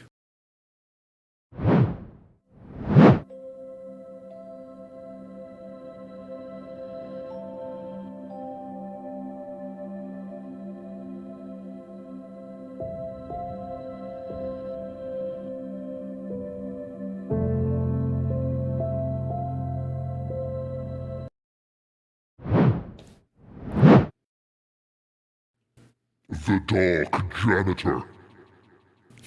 Yeah. Anyway, I'm going to go grab a beer now. Yeah, I'm going to go use the restroom. Chat, put questions in. We'll be back. Someone asked actually a Play question. the sound effects. No, because it's actually not on here. It's actually not on this section because people don't want to do it. Someone asked a question earlier in the YouTube chat. How do you take from your ship and then put it into your local inventory? I want to reuse the looted parts. The best way to do that is to remove your items from your ship, take them off, put your items on, then go into your Mobi-Glass and then use the system to just uninstall those items, so like your weapons or your equipment, and then it'll automatically be added to the local inventory. That does require a little bit. It's obnoxious right now, but it's a workaround for that. Cargo elevators save us. Yeah, basically. Eventually, all of those concepts and all of those ideas having those local inventory things, that's going to be gone, and probably even by 320, if not by 4.0. So, all right. That depends on what are you unable to remove certain components from certain ships? Yeah, it's only up to size 2, I believe. So, that's one thing we didn't talk. We didn't talk about player habs at all. There's nobody there. There's just so much to talk about. They're all left. I'm still here. Just gonna. Hi everyone. How's it going? All 212 of you. Well, 212 on Twitch, and then the where does it say? Does it say anyone? Does it say anyone's watching? How many? Participants. It doesn't. So it doesn't tell me at all who's watching YouTube version. Well, hello, all of YouTube versions. Oh, 60. There are 69 watching on YouTube. There you go. So all about 270 of you. Or 280, something like that. Hi, everyone. How's it going? Player Habs.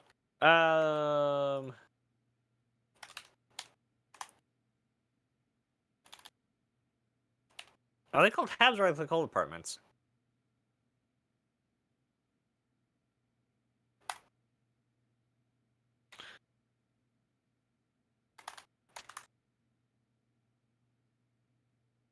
Golden standard?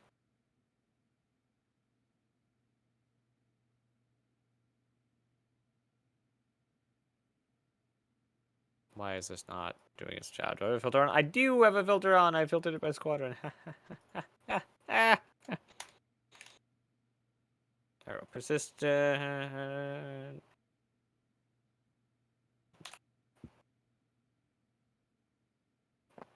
Persistent halves.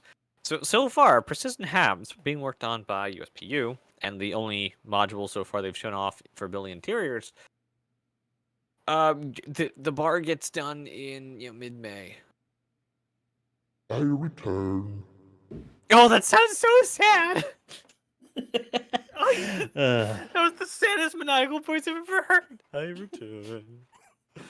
Oh my god. I would say more melancholy, but Sure.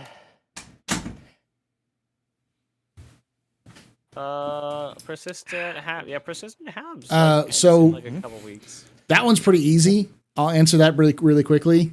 The proper pronunciation of Murai and Sulian. We don't know the Sulian one. We kind of guessed that one. But Murai is actually Japanese. So so it's not gonna be Murai. The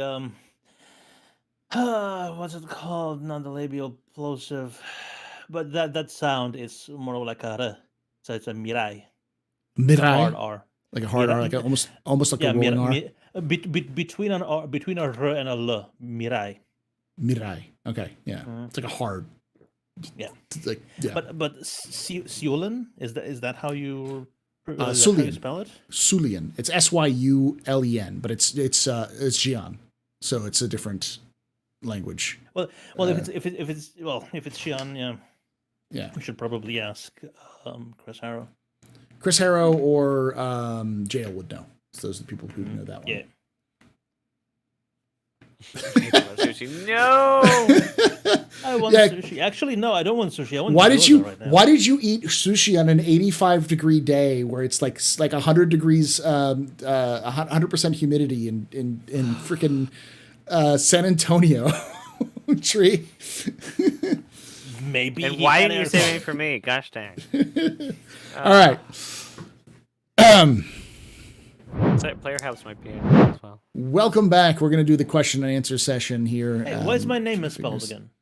Is it? No. Oh, damn it. Ha. All right. I'm going to be going over the question and answers. I'm probably only do this from Twitch for right now because like the YouTube thing was so hard to kind of bounce back and forth from. I have to set up a kind of universal system. There is a system that the Inforunners use that I've talked about maybe getting access to, so that'll be easier for me to you can just type in questions and stuff like that. It won't require any of this crazy stuff. But with that being said, let's get into it. Your DJ AJ asks, in your estimations, what are the odds we see a 3.19.x patch before 320? And if so, when do you 100%. think it'll show up? I'll add a more important one. Do you think it'll have any major additions, like a 3.17.2? Darj, what do you think? Oh, well, I think we'll definitely see one. But I don't think there'll be like a major patch because the 3.17.2 was the first point patch that wasn't just bug fixes, because that's what the point patch was supposed to be. But 3.17.2 had major features just because all the stuff that was slated for 3.18, it was on its own branch, just was taking so long. It's because let's be honest, it's because 3.18 was already being dedicated. They already claimed it was going to be the PES patch. Yeah. Otherwise, they would have called it 3.18. They even admitted they would have called it 3.18 because that's what they do these days. Because the patch numbers don't matter. No, like, they don't. They could have called it 3.17. They could have called it 3.18, and what we had at 3.18, they could have called it 3.19, and then 3.20, and then just cascades of because I always get it weird when there are a lot of content creators even who are like, the CIG has their names need to matter. I'm like, it's never mattered. Like they've done this so many times. Like we've had major patches that were 0.5 patches. Like they named it specifically 0.5, not 0.123, but like they skipped a couple of point numbers 3.0 0.5 to add it. Like it doesn't. Yeah, 3.0 had a 0.5 patch. It was 3.0.5, which was the first where you actually could land on planets, or not planets, when they added Lorville and Hurston. That's so like the game's made up and the points don't matter. Literally. Yeah, it literally. Yep. And go ahead, Darsh. Finish up. Should we just go to the Chrome and Firefox way of versioning things? They're now at version 150. We should No, name we them should we things. should go back to the original Android naming scheme. Oh yeah. so Start naming updates after ships. Yes, the Hornet patch, no, 320 is going to be the whole C patch. the whole C patch. Yeah, Right. that's the whole patch. Well, they I actually actually they technically think they do. should name. They should do have- name patches over things that are coming out with that patch. I think it should be named other things. they do actually technically have the names. Like for instance, the 318 patch is called Lasting Legacies patch. Yep, So that's true. and Refueling Fortunes was 317. So they can easily just okay. drop So the, they the, need the to number. announce Thing those legacies, we're gonna before wipe it after they 319. come out. What's that? Nas? They need to announce those names before the ad comes out after them. Yes, that's the issue. You should stop using the points and just call them the names. Yeah. But I imagine like those names are like workshops as the They're patch marketing cycle's names. going. Yeah, they're marketing names. And But what's somebody had said what's a chance of there being a wipe in 319? So any sort of legacy that I'm you're making hoping in low. 318 is not gonna last. I'm I- hoping it's low. Like it's there's- like low. they said, there's nothing like to shake up the code base. It's all bug fixes unless they find a giant bug in the database that there's no reason to. Mhm. Which that was what 318.2 was supposed to do, is fix the backend database breaking bugs, Mhm. so that it everything didn't. is just... But you know, it's it mostly I've did. had no problem with it. Well, no, Like, no. I think for the vast majority of people, they did fine. But I know there are people who still have 30K9 errors and 40K errors and 19K errors. I actually have a friend 19,000 errors. that has a problem with what we think is going on is his character was not stowed correctly, and so it has no Yeah. idea what to do. He just keeps a 20K entity problem. Yeah. He always gets an infinite load screen now. He's unable to play the game. Yeah. This just happened 2 days ago. Yeah, that's been an issue. That's been an issue that a lot of people are like, how do I get unstowed? Why do I get it stowed from unstowed? So Yeah. Oh no, but going back to Android naming convention, we should name it after Big Benny flavors. Oh yeah. there we go. Food. Yeah. Somebody said that data heist package extraction in 318X. I have everyone with their tinfoil hats put them on. A theory that data heist is specifically being built to debut with underground bunkers. That Not makes sense. underground bunkers, underground facilities. The new UGFs, yeah. Yeah, because if you read it, it's. I don't remember where it was, but there was something about data heist Yeah. that really. I spelled that wrong. It's data. There we go. Implementing a new task mission: infiltrate locations, reaching data stores. Where are data stores currently? And setting data to upload to an off-site handler. So, locations vague. Data stores, like instead of like underground bunkers with the server room, and that's a server room. Then we know that's a server room. There's the security room and the server room. That's what they're called. We don't have a data store room. So, and they also both seem to. That one finishes up in June, and then underground facilities also ends June. So, The thing tinfoil is, hats and all that, but. is that the end of the task, or is that just the roadmap fog of war? We have that is where's the tab for it? Hold on, give me 2 seconds. Where is the roadmap buddy? Or the roadmap buddy? Yeah, roadmap companion. There you are. So the people working on it. Give me a second. I have 55 tabs here. All right. EU The professional Sandbox 1 and podcaster. 2 Shit poster. Sandbox 1 and 2 are upstream. LCA is also upstream. Montreal is also upstream. So that's all the upstream work done, and that doesn't reach into quarter 3. And there's no downstream added this quarter, which means that is the completion. Okay. Because they added the last downstream. They added the last downstream this last update. That was the last downstream for this 3. quarter. Yeah, for quarter 2, yeah. And normally it's when there is downstream work to do, they normally add the last quarter of the upstream work. Yeah. And seeing how we have the upstream of For next quarter. Q1 almost, I think. Are they already in Q1 of 2024 for upstream? No, we don't Q4? have Q4 yet. Okay. Okay. Someone in chat go on whatever image editor you are and put Naz's face on that image from Always Sunny. Philadelphia. Yeah. I will. There's actually another question on this one, kind of related to this, but I think with 319, the easiest thing to add for them to add for that would be the missions. I think we'll definitely get some missions. We may get some surprise stuff like the UGFs, but it's hard to tell. They also snuck in more clothing options into the game for 319. Oh, yeah. They did. That was a secret one. It's very nice. It's very nice. I love the hat. Fancy hat. Very pretty in it. You look fantastic in it. Everyone looks fantastic in it. And I would love for them to actually add a shops team. Yeah. Like, because we are like, I know we don't have like a lot of items to buy. Maybe like, I don't know. I don't know about that. But like, we're missing a lot of variety of shops. There are like twice as many ads in the game for shops we don't have. Well, the answer to that is a lot of those shops are going to go in with procedural interiors. They've even talked about that. They'll have entire buildings which are just shops. So it'll be like a giant malls, or at least they seem to. That is like the best idea. I didn't like even think of that because like everyone's nostalgic for malls and like they're not practical IRL. So like give you the mall vibes in a video game. That's perfect, especially when we get VR. Like, yeah, I never got it. Why are they called malls when they're so ig? Well, the thing is that I don't know if the entire building is going to be mall, but they did say that they wanted to do like a mall-like experience in the lobbies of these buildings.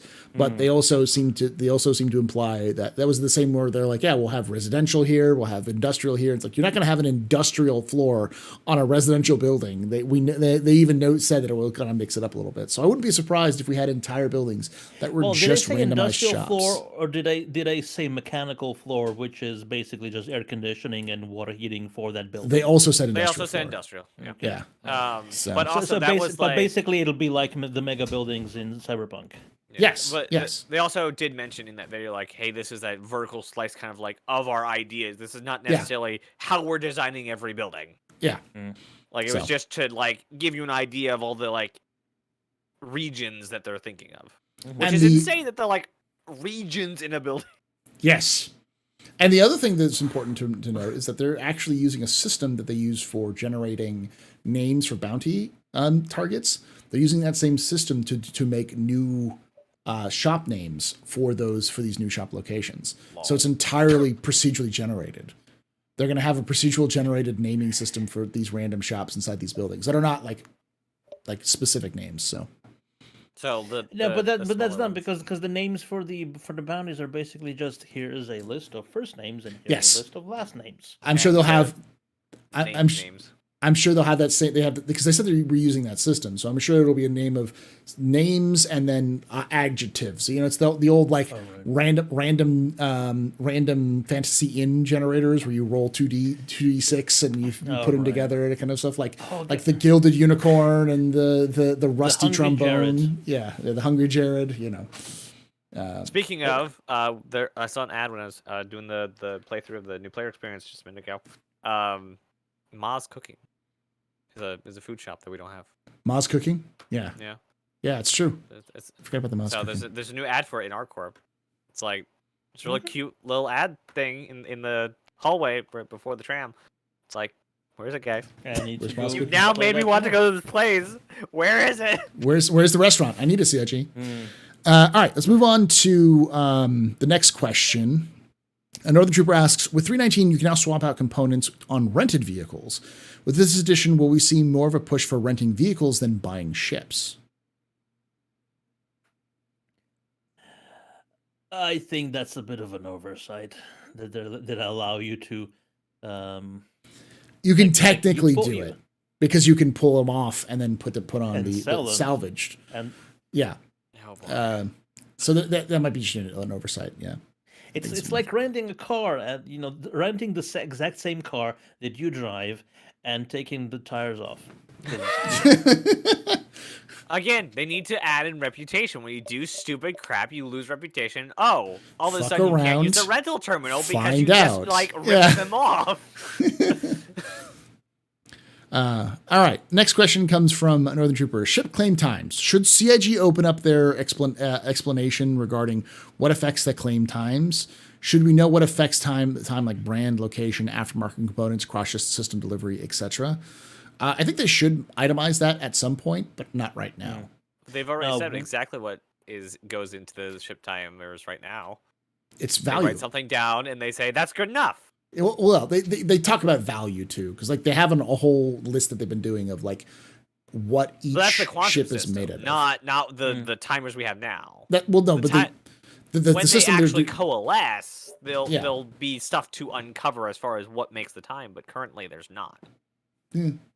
If I remember but- correctly, they did do a system where they wrote all that stuff down for the quantum system, and they're using some of that right now. The problem is it's a similar system they use for freaking gunships, and gunships are entirely priced, or are like dropships, and dropships are entirely priced based off of what how many guns there are on them. So the more guns means the more expensive it is. That's the reason why the Cutlass Steel, which is garbage, I love it, but it's hot garbage and way too expensive, is so expensive because they're like, oh, but you have all these extra guns, even though you can't use half of them because they're broken, CIG. All right, go ahead, Darsh. Sorry.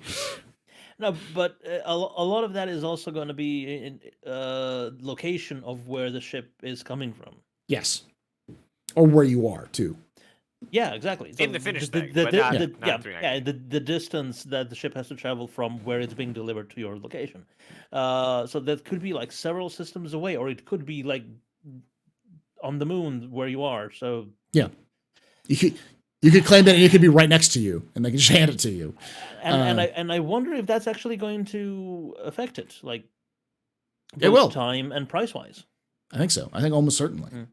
Mm. But It'd be nice if there was like a higher, like depending on what insurance you buy, like the LTI stuff will just obviously come with like from the manufacturer. Like you have to have it imported from the build site. But like if there was like a tier of insurance that was like it had a deal with the wherever you had their insurance with whatever network of shops. Let's say this insurance has a deal with Astro Armada. So your claim timers are based on the closest Astro Armada's inventory. I think that'd be a really nice way because, as they said, LTI. Are you talking about nothing? Are you talking about the game? Are you talking about like in system or like in like for those who don't know health insurance? There are some places that are in network shops. Yeah. The idea. So if you have if your in-network shop is our Astro Armada, you can get it faster because the insurance company you have with it. Oh, I'm sorry, Darsh. I'm so sorry. I could hear you. Anything to screw over LTI. I could hear Darsh steaming right there because this is so American and it's so painful. This is where I point at, look at the camera and remind people that Star Citizen's a dystopia. That's it. Like listen to the audio clips in any clinic. You'll know just how dystopian it is. Yes. I love the Kelto stuff. Oh, it's so good bad. because It's it's like, so peppy. hello, welcome to Amazon. We provide your healthcare and your guns. Yeah. Oh my God. It's like Kelto, the solution and cause to many of the world's problems. That's great. I cannot wait to see bigger Keltos. That's gonna be great. I want that like Target level shop. I really want. Has a I want pharmacy, Kelto. insurance, and guns on the same wall.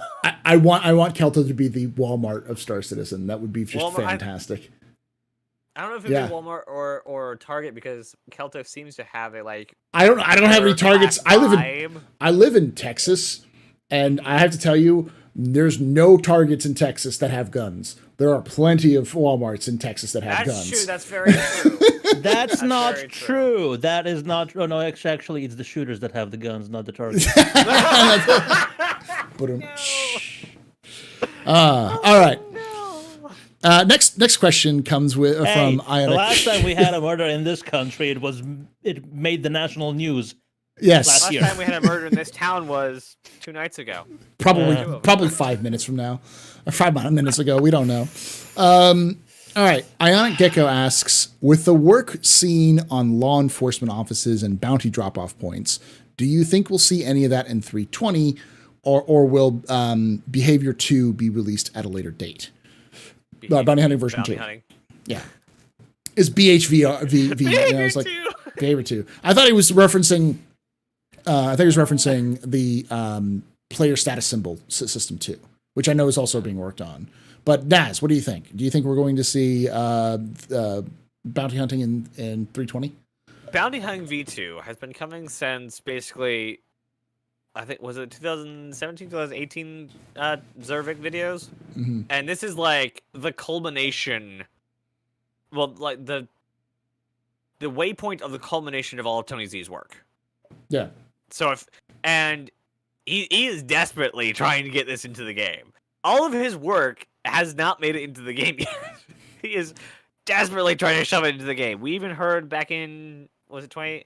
Was it the either for 19 or 20 or 18 or 19 update that he was trying to get something in? I don't think it actually got in. I think it was 318, and I don't think it got in. Yeah. Right. And so it wasn't going to get in 319 either because it's no new code. So I think bounty hunting and the quantum updates are one of those things he is like, this is finally time to put his work into the game. So I think bounty hunting V2 is going to attempt to very much get in, which I'm just going to plug the podcast here. We did like a very deep dive on everything that bounty hunting V2 has like touches. There's a lot of stuff. So there's a Pathfinders podcast over on Tree's YouTube channel all about bounty hunting V2. I don't have enough time to say everything, so go watch that after you're done watching these. There's a lot. And this Like, would be pretty everything. big. But It touches Steve quantum, says it touches Tony Z replication. no longer works for CIG. I'm looking at his And LinkedIn I would right say now. that's bullshit because Star Citizen is the only game that would let Tony Z do Tony Z stuff. Well, I'm Yeah, looking. wait. I'm looking this up right now because I'm looking at his LinkedIn because he says he was apparently in LinkedIn. Last time this was brought up, I checked his LinkedIn and he was still there. Yeah, go ahead and look it up, please, because like.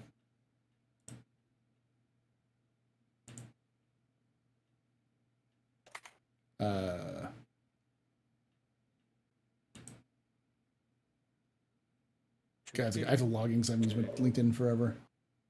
Tony Zurovec. Director of the Persistent Universe. He has a Twitter. Yeah, but his LinkedIn would be more appropriate. My keyboard's busted. I can't type N. Hold on, I need to check it. What? On the laptop. It's Yeah. I don't. It's not his Twitter. It's CNG's Twitter. That would be breaking. Yeah, this would be huge news if it was actually. But yeah, I have his thing. I don't have a. no, I Cloud, have- still Still LinkedIn Cloud? says Cloud Imperium Games.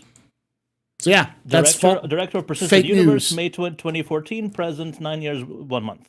So stop Fake news, Steve Dancer. Fake news. Fake news. Yeah. There may have been somebody who made a fake Tony Z. Yeah. What? People don't lie on the internet. What do you mean? So I had heard that before because we actually Darsh was actually on the captain's table when it was last brought up that he hasn't been heard from at all, and it was like And like I said, like Star Citizen is CIG is the only company that will let Tony Z do Tony Z stuff. yeah. And unfortunately, I do think with CIG's track record of let's go with grabby hands and iCache, it would be something they would play coy about Yes. and try and like not talk about till the last minute till like Tony Z was like getting a different job and it showed up on sites that he was looking for a job. Why haven't we heard from Tony Z? Because Tony Z his head buried in work. Like they are. We heard for 318, I think it was either 318, 17 or 19, that he was there in the office trying to get something into the patch. Yes. So he's been in the office in the past year. Yes. We know that. I mean, I know enough people who work at the Austin office to know that I could probably ask, hey, has Tony been there? Like, yeah. But it's, you got to understand, Tony Z, who, his personality is he's a programmer. He's a designer. He's not going to be somebody who's sitting there like he's not Chris Roberts, who's like who would yum up a camera and just chew scenery and could talk your ear off. Tony Z could talk your ear off, but he's going to go into technical details and only if he really has more things to say and do than he's already said or done. Yeah, which I think Tony which Z I would love. and Brian Chambers have a lot more in common as far as their aversion to the camera. Yes. They come on. Rather get back to work than tell you what they're doing. Like, just go see the product that they're releasing. That's how they would like to interact with you. Yeah, yeah. And we actually did get an update from their team in the last monthly report. And also Ivo Herzog still does work for CIG. Who, if you don't remember, he was the guy that did the chicken head stabilization for FPS camera FPS cameras and the procedurally IK feet placement and stuff like that. So. There are 1,000 people that work at CIG. All right, or probably even more because you also got to take into account the non-CIG employees who work on Star Citizen through Turbulent or Turbulent, Turbulent. Turbulent. But also other outsourced like concept artists and stuff like that. So there's a lot of people. So like we probably haven't heard of a couple of people because only certain numbers of people can actually get onto an ISC a year. Yeah, or have access. So I was going to say there are only 52 ISCs a year. There are not even 52 ISCs a year because they take 4 breaks during the year. Yeah, a month-long breaks. So you 52 minus what 16. So, I am like not on math top teacher, of that, like so. there's the age of information problem as well. When Tony Z does a video or does a talk, he is telling you everything there is to know about that thing, which means it ages incredibly well. So you don't need to have him back every year for a video because you already know the next 5 years of what he's working on. Yeah. So, like, the Odin system, not the Star system, the system for the making the events. CIG is terrible at naming. I'm just going to put that in. Doesn't need to be talked about again because he went through everything that it does, and that basically the next thing we hear is going to be, oh, by the way, instead of Jumptown being a switch that we have to flip on, it's going to be dynamic now. That will be basically the biggest change. But we already know the roadmap of that. Yeah, we know everything there is to know about Odin. He doesn't need to come back and tell us what Odin is. Yeah, exactly. His information ages incredibly well. CIG is as bad at naming as the American military. That is true. That is true. CIG is as equally bad at naming as the American military. Just Google American military M1 and see how many different things pop up. Yeah. There are a lot. M1A1. Just type in M1A1 and see how many different responses you get from the U.S. military. But by the way, this is completely unrelated, but I think I know why Naz is quiet. Why? I don't think you're coming through the microphone because I keep hearing your headphone cable. It's probably me. That's because it's attached to my microphone. Oh, okay. It's fine. I'm sorry. I should be talking more like this. Yeah, he basically needs to be talking. I thought you had like an inline microphone. No. Here, let me just eat and make my microphone all. Yes, good. Maybe you need a better microphone. Hello, and welcome to NPR. I started looking into a better mic. Like, I know the mic I'm gonna get, but I decided that right before I got really burnt out. And so I'm crawling my way back to a decent schedule. So when I'm actually producing content and there's lots of people watching my content again, I'll get a better mic. But until then, I will suffer with this, and people will suffer with me because you guys apparently like my voice and hate my face. So you know what? Hey, listen, I've got a face for radio too. And a voice for the silent movies. Yes, I've got. I have a face for radio myself, so trust me, I get it. So, I've got the weirdest things. Not only I've been told that I have autism, but I also sound like Elon Musk several times. Like, I hate listening to him because he can't carry a thought. Because he'll like stop in the middle of his thought, think 5 more thoughts, and then have to remember what his first thought was to come back to. And there's like 50,000 uhs and pauses for a minute, and I hate it. I hope I don't sound like that. But I was like, thanks. I don't know if that's a compliment, but yay. And then they reply, like, that's a compliment. It's like, yay. People like my voice. Like people have said, like they like. Hey, Ness. Hi. We gotta get back onto this, okay?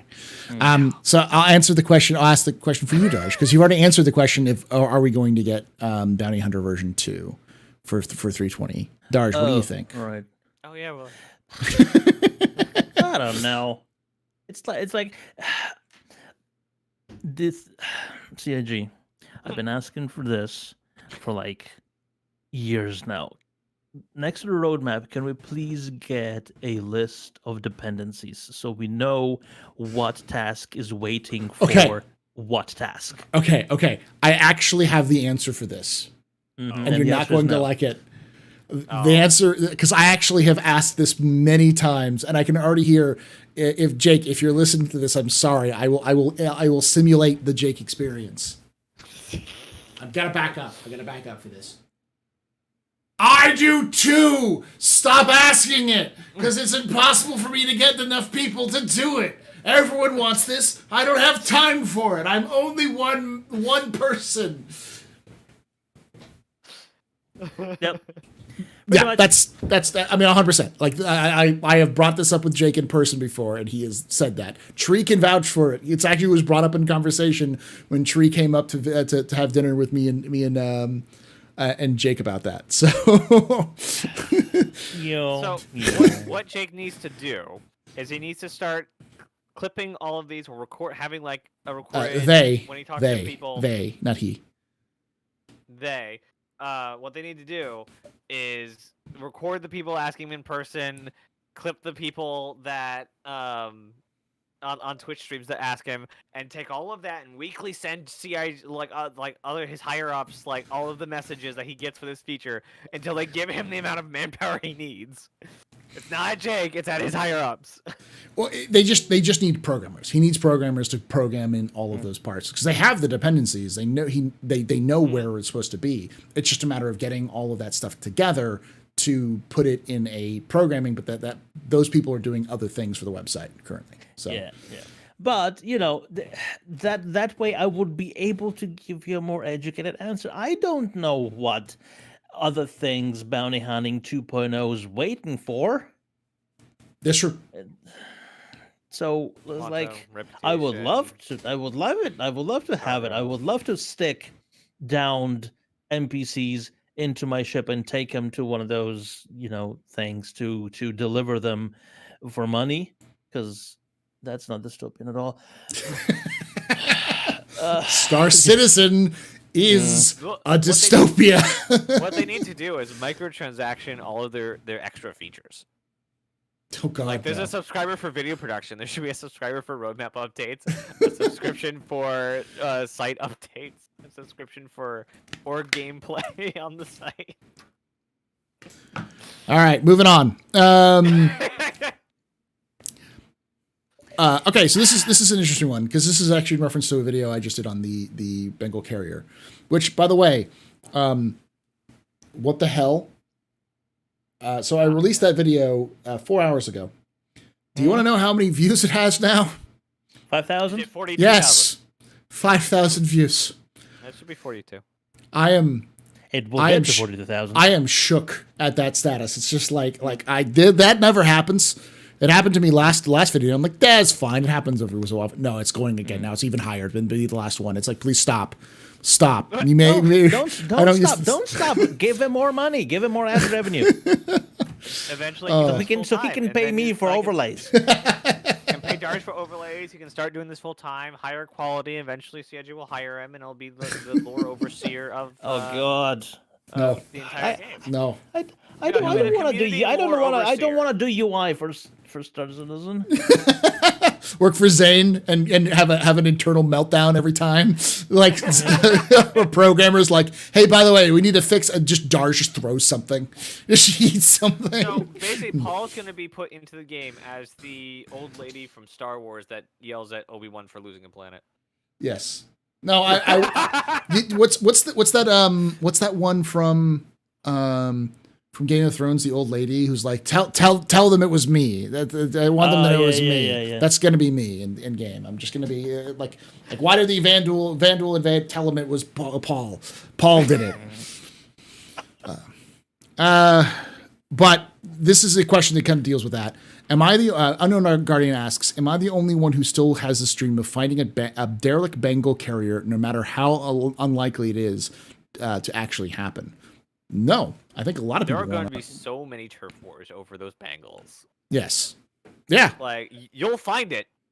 Somebody will find it, and then they're going to either do one of two things: try and plow over every gamer with it, or hide it like the good person they should be, because the second they say, I have a Bengal, every single PvP crew is going to be on top of them and okay. get it. Do you want me to explain to you what's actually going to happen when you find that Bengal, though? Because by that time, we will have creatures into the game.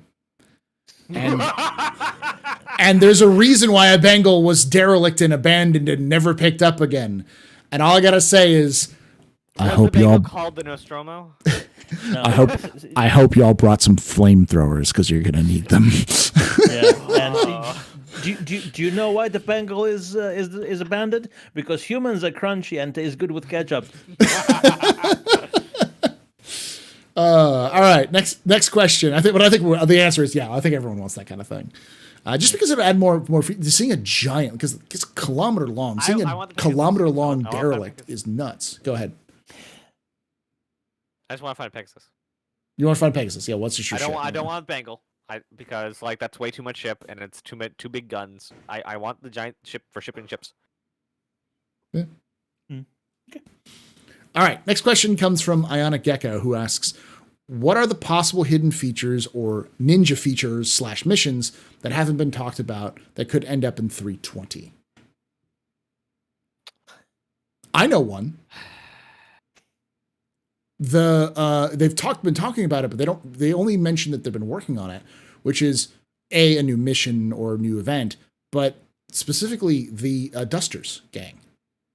Because they've been working on the Dusters outfits and the Dusters, they've been trying to implement them into the game, but that won't show up on the roadmap, I think. I think they'll just drop them in, which will add some variety. They have the clothing. Well, they had the clothing, and then they had the armor, but there was all like an art and design. It's now all out of art and design and into like implementation. Control surfaces. Any UI updates to the map and HUD and mobiGlass. Control surfaces. Resource management might get there. I don't think so. That wouldn't be a ninja either. They'd slap that thing on the front of the. Well, it's not there yet, so no. like. Yeah. They'd be shouting there. That from the rooftop of. Yeah, ATC could get in there. Yeah, the new ETC stuff. Yeah. I thought the ATC service was in like years ago. There was an ATC update, a rework of the ATC. This is the ATC into server meshing capabilities. Okay, yeah, okay. And also, they're also adding new dialogue to ATC as well for more variety of situation.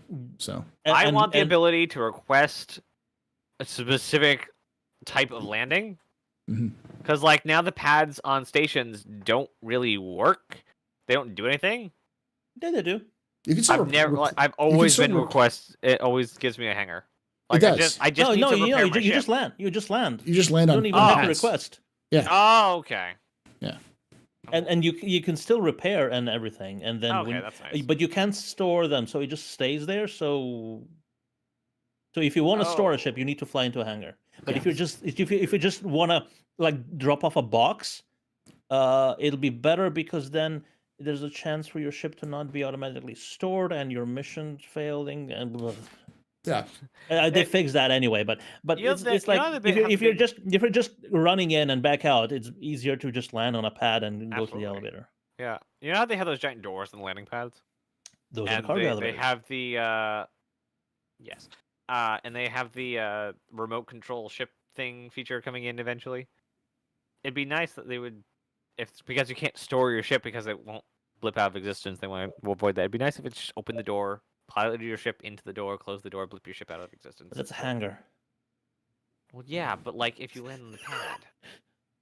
I know, but that's just a hanger. Because the What persistent if you hangers what if you mean... thought it was gonna be quick, but then you decide when you're inside to pull out a different ship? You don't want to have to run back out to your ship. Just go repilot it into a thing, then go back to the lobby, then to claim the ship, then go back to the hangar that you were just in. Just go out, just like it's. Well, if you're that undecisive, then maybe you deserve to go back on the landing pad. Fair enough. Fair enough. Just All right. saying. It's like no. With the persistent hangers, it means that as soon as the doors close, you're no longer in that position. And anger. I like the hangers, but the pads are literally has like Port Olisar has had this notion on the announcer voice like forever about the landing pads, and they're only use them for temporary purposes and stuff like that. Yeah. All right, let's move on to the. Nice. Let's go to the next question, which is from Akuma Tenshi Kuro, who asks, to everyone, but especially Paul, why do you think the Spirit C1 is better than the Cuddy Black, and why is the Spirit better than the Cuddy overall? Well, if the answer is what are the advantages over the Cuddy, I can tell you that. If you think it's overall better, I laugh at you, sir. You are wrong, and I will see you in Magnus, where we will pants you and laugh at you. Well, for flying such a fancy little ship called the Crusader ship. All right, real spirit. All right, we Magnus men. We fly our cutlasses because that's a man ship. All right, that's a ship built for real people, real hard people, humans who've actually done something. None of this prissy fancy. Like I live in the sky. Oh, look at me, I'm an angel. I kill people with a sword. That's what I am. All right. 8 hours a fucking day. The Spirit doesn't have the side doors. Paul is just wrong, because a Cutlass is a Drake ship, and all Drake ships by definition are inferior. I mean, they're tin can. I wouldn't call them inferior. If you want to, I would. If you want to live like a sardine, that's a great ship to do it in. The honest to God answer is like, why would someone pick a Spirit over a Cutlass? And the answer is the Cutlass is going to have garbage fuel capacity compared to the Spirit when it comes to things like longer term missions. Cutlass is great if you're not leaving a planetary system, but yeah, I wouldn't use a Cutlass. They're great ships to have on a Kraken. Yeah, exactly. They're good ships to have in a base or Kraken. They're not a good ship to like fly across a system. You're just going to run out of fuel real fast, And a Cutlass has something that no Spirit will: a bucket. Also, the loading system on the Spirit's way better than a Cutlass. The door is the same size as the interior cargo. The doors on the Cutlass, it's smaller than the interior cargo grid. So you can fit an entire cargo grid or cargo container straight in, like the whole seas. Into Spirit? Yeah. Into Spirit, yeah. It's just a tube. And for people like Cutlass, it's wider when you get in. They say, wait, Drake is Texas? No, Drake is actually like Manchester. But I can't do a Manchester accent, so because Drake is Lada. Well, sort of. The place where it's built is called Newcastle. Oh, right. Oh, right. Yeah. And Newcastle. Yeah. Well, and you know what the other town, the big name in it is Odessa. Oh, that's Ukraine. Yeah. So it's either Ukrainians or Northern English or both. Could be Texans too, because there's an Odessa, Texas. But it's hard folk. That's what it is. True.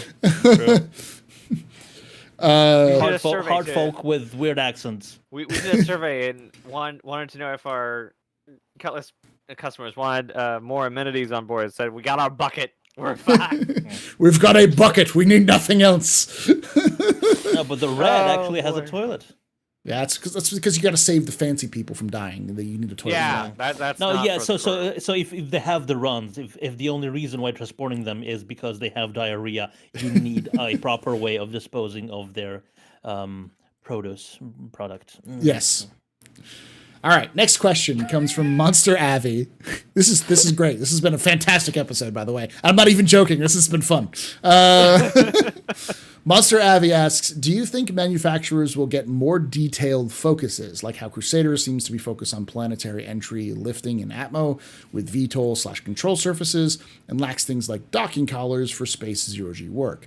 Do you think those kinds of details will be good balance for ships in the same role? Effectively, like we talked about with Drake versus the Cutlass versus the Spirit. The Cutlass has the ability, or the Spirit has the ability to load in like a 32 SU cargo container just right into the back, but the Cutlass has side doors, so you can get ED entry and out for EVA I just work. realized there are going to be so many gifs of that. It just slides right in. Yeah, and back out. Like back out. I think yes. Hey, do you know why there are going to be so many gifts? Because I'm going to make them. Yeah. like the one with the whole A you made? With the whole just going. Yeah. Sure, like there are differences, but as time goes on, especially when we start getting areas fleshed out like light fighters, eventually they all start homogenized. Kind of like the personal weapons. You have every company has their SMG. They're all SMGs. They all do the same things. One's a bit faster and more punchy, or a bit faster and less punchy. One's a bit slower and more punchy. Like they're all gonna step on each other's toes eventually. And there'll be just minor things that it's down to just personal taste. Yeah. Oh yeah.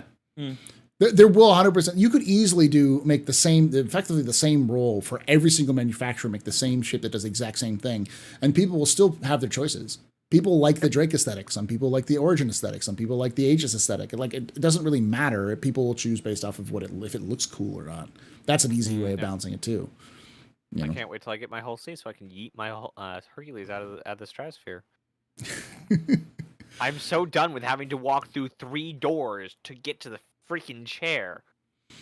Oh, you're gonna be walking so much in the Hull Sea, by the way. But there won't be so it's many just gonna doors be a in a hall. straight hallway. It's just gonna be a hall. That's all it is. We've seen the hallways in the Hull Sea. They're open hallways. They don't need to do a door every 10 feet.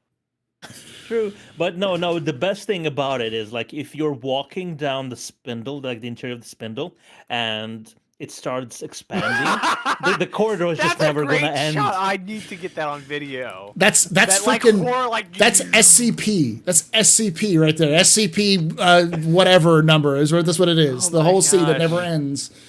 Oh, that's great. Do you ever find yourself jumping while trying to traverse the spine of a whole sea? That sounds like the stupid Riker thing. The Riker maneuver where he like sits over? No, his other show. The In Picard? No, the other show he did, that Jonathan Frakes did. Fact or Fiction. Fact or Fiction. Yeah. Sounds like that. Have you ever had spaghetti on a late night? Oh, yeah. Beyond belief. Fact or Fiction. Yeah. Yeah. So if you slow that down to about 50%, and he sounds like a drunk uncle just asking. Yeah. I did that with Jared because they did a similar thing. Yeah, and it sounds it's exactly the same effect. It's like, have you ever been to a stand-up that no one told you was canceled? All right. Next question comes from Trouble Magnet, who asks, given that currently doing simple things like storing your ship can require you to claim it to get it back, is the increase on claim timers too soon? Actually, we kind of already covered that with the first section. But let's just in general, do you think it's too soon? Yes or no? Darj, I'll start with you that. Ooh. Yeah. Just like let's say with prison stuff, there's a lot that because it doesn't feel like there's a lot of people, the same people doing those things, like fixing the claim bugs and extending the claim timers. But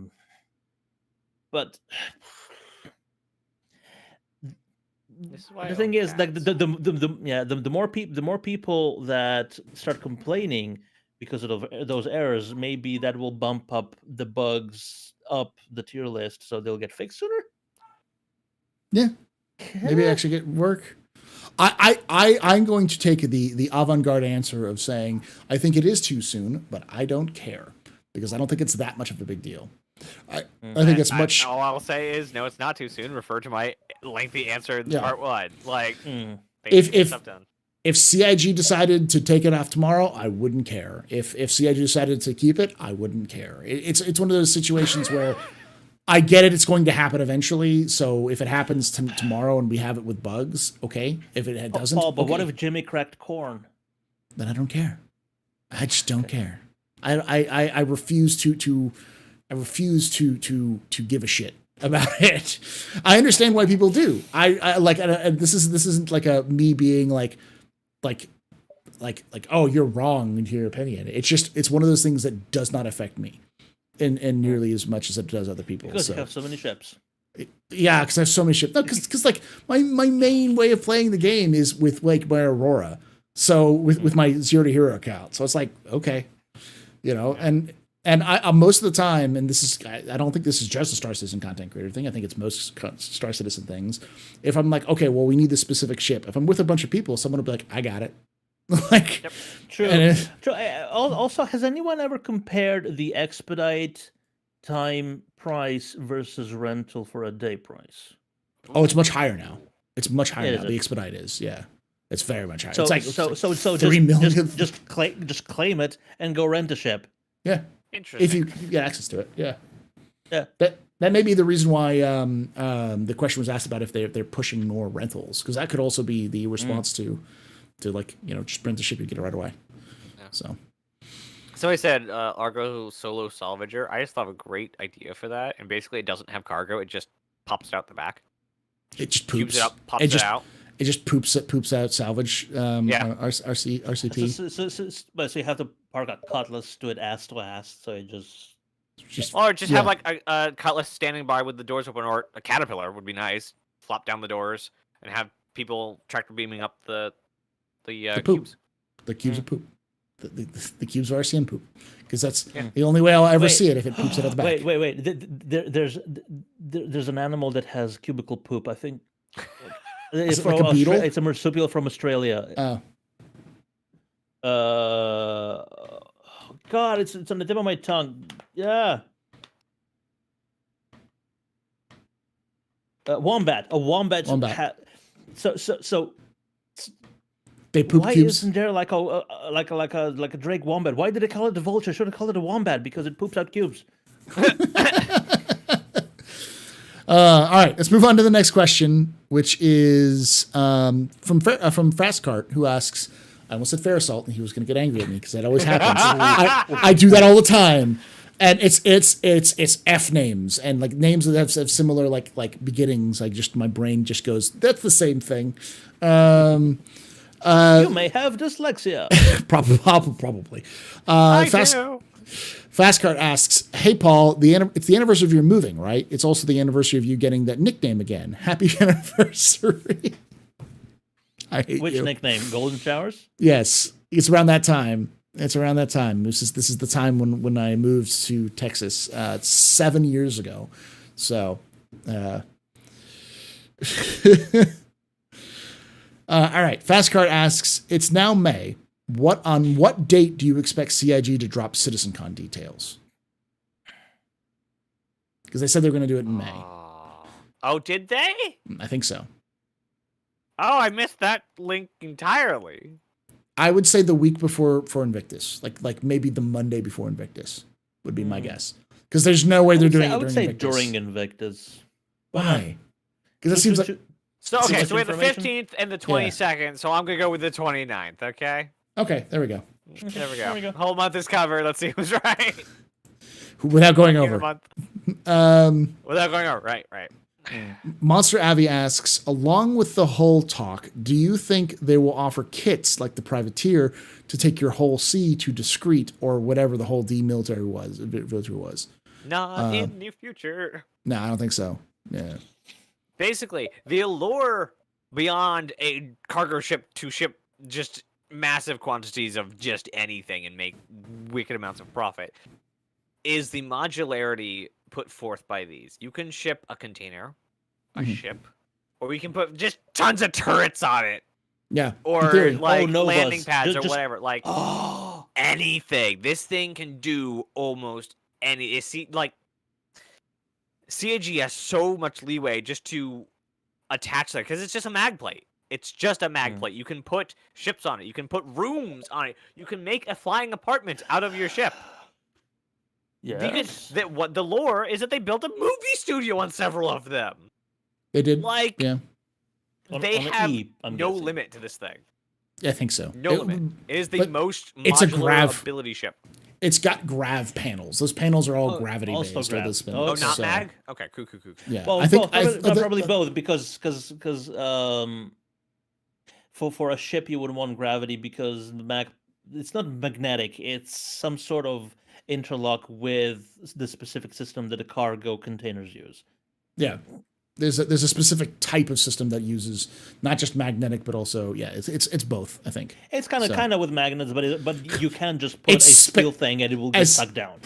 as chat says, it's space magic. It's just space magic. All right. Let's go on to the next question, which is this is a good one. Carlos R72 asks, how does 319 compare to 317.2 patch in respect to content added?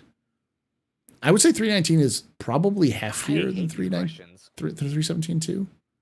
Because 317.2 added the number of the population in terms of how many people per server there was. And it added, I want to say, the derelict outposts. And then it added missions that went along with that. And there's a couple of other smaller things, but that was it. Like maybe the new crash sites. Lazarus, how come you don't have a tab open to what each? I do. I have patch? several of them open. But the problem is that 317.2 didn't have a patch one. So here's an honest question, Paul. How do you one keep all that straight? Two, care. I don't. Like, is this patch good? Is this other patch? It's moving forward. I don't care. I get What's it. in it? What's not in it? Which one's bigger? It'll be out in a couple weeks. We're gonna get 320 next, and we'll just move on. I don't care patch to patch. What is and isn't in it? How much better or worse it is performance or content-wise. I know why people care though, because people, for some stupid reason, play this game like it's an MMO right now, ready and done. And so people are like, patches are not battle passes.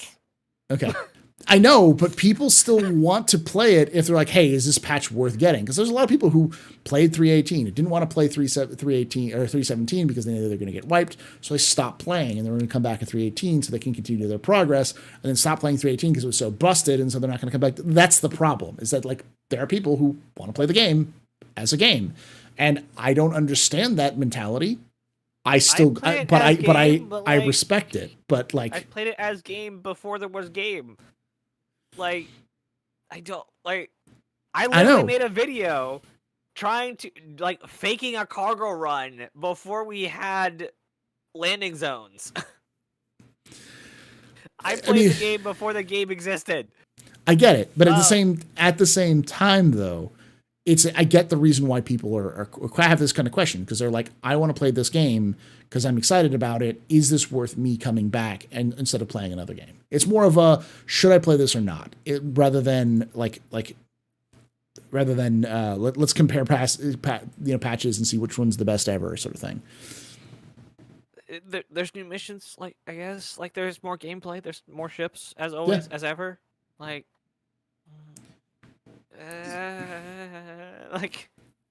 It's I get it. No, I understand what you're saying, but yeah. At the same time, get in, experience the new content, and get out. If you want to do that, do that. If you like 317.2, you'll like 319, but you'll like 322 and 4.0 and 4.7 and release. Well, let's not jump the gun on liking 4.0 just yet, shall we? But the point being is I don't think it's going to be downgraded in quality suddenly with 319. It's not a downgrade, and the performance is better than 318. Yeah. Right now, it's PTU. You don't judge performance based off of PTU patches because PTU patches are terrible. Like Oh, judges of like. He said 320 as well, not 322. Got it. Yes, sir. Yes. Was this about We 322? shouldn't have. We should. You apparently said 322. 322, not in some heard 322. By the way, That's I've 322. confirmed that there's going to be a 322. You're welcome, chat. Clip Paul this. Shelley _CIG. Yeah, go ahead and say that. Go spread that false news to Reddit, and I'm sure they'll love it. I don't think we'll get to 420.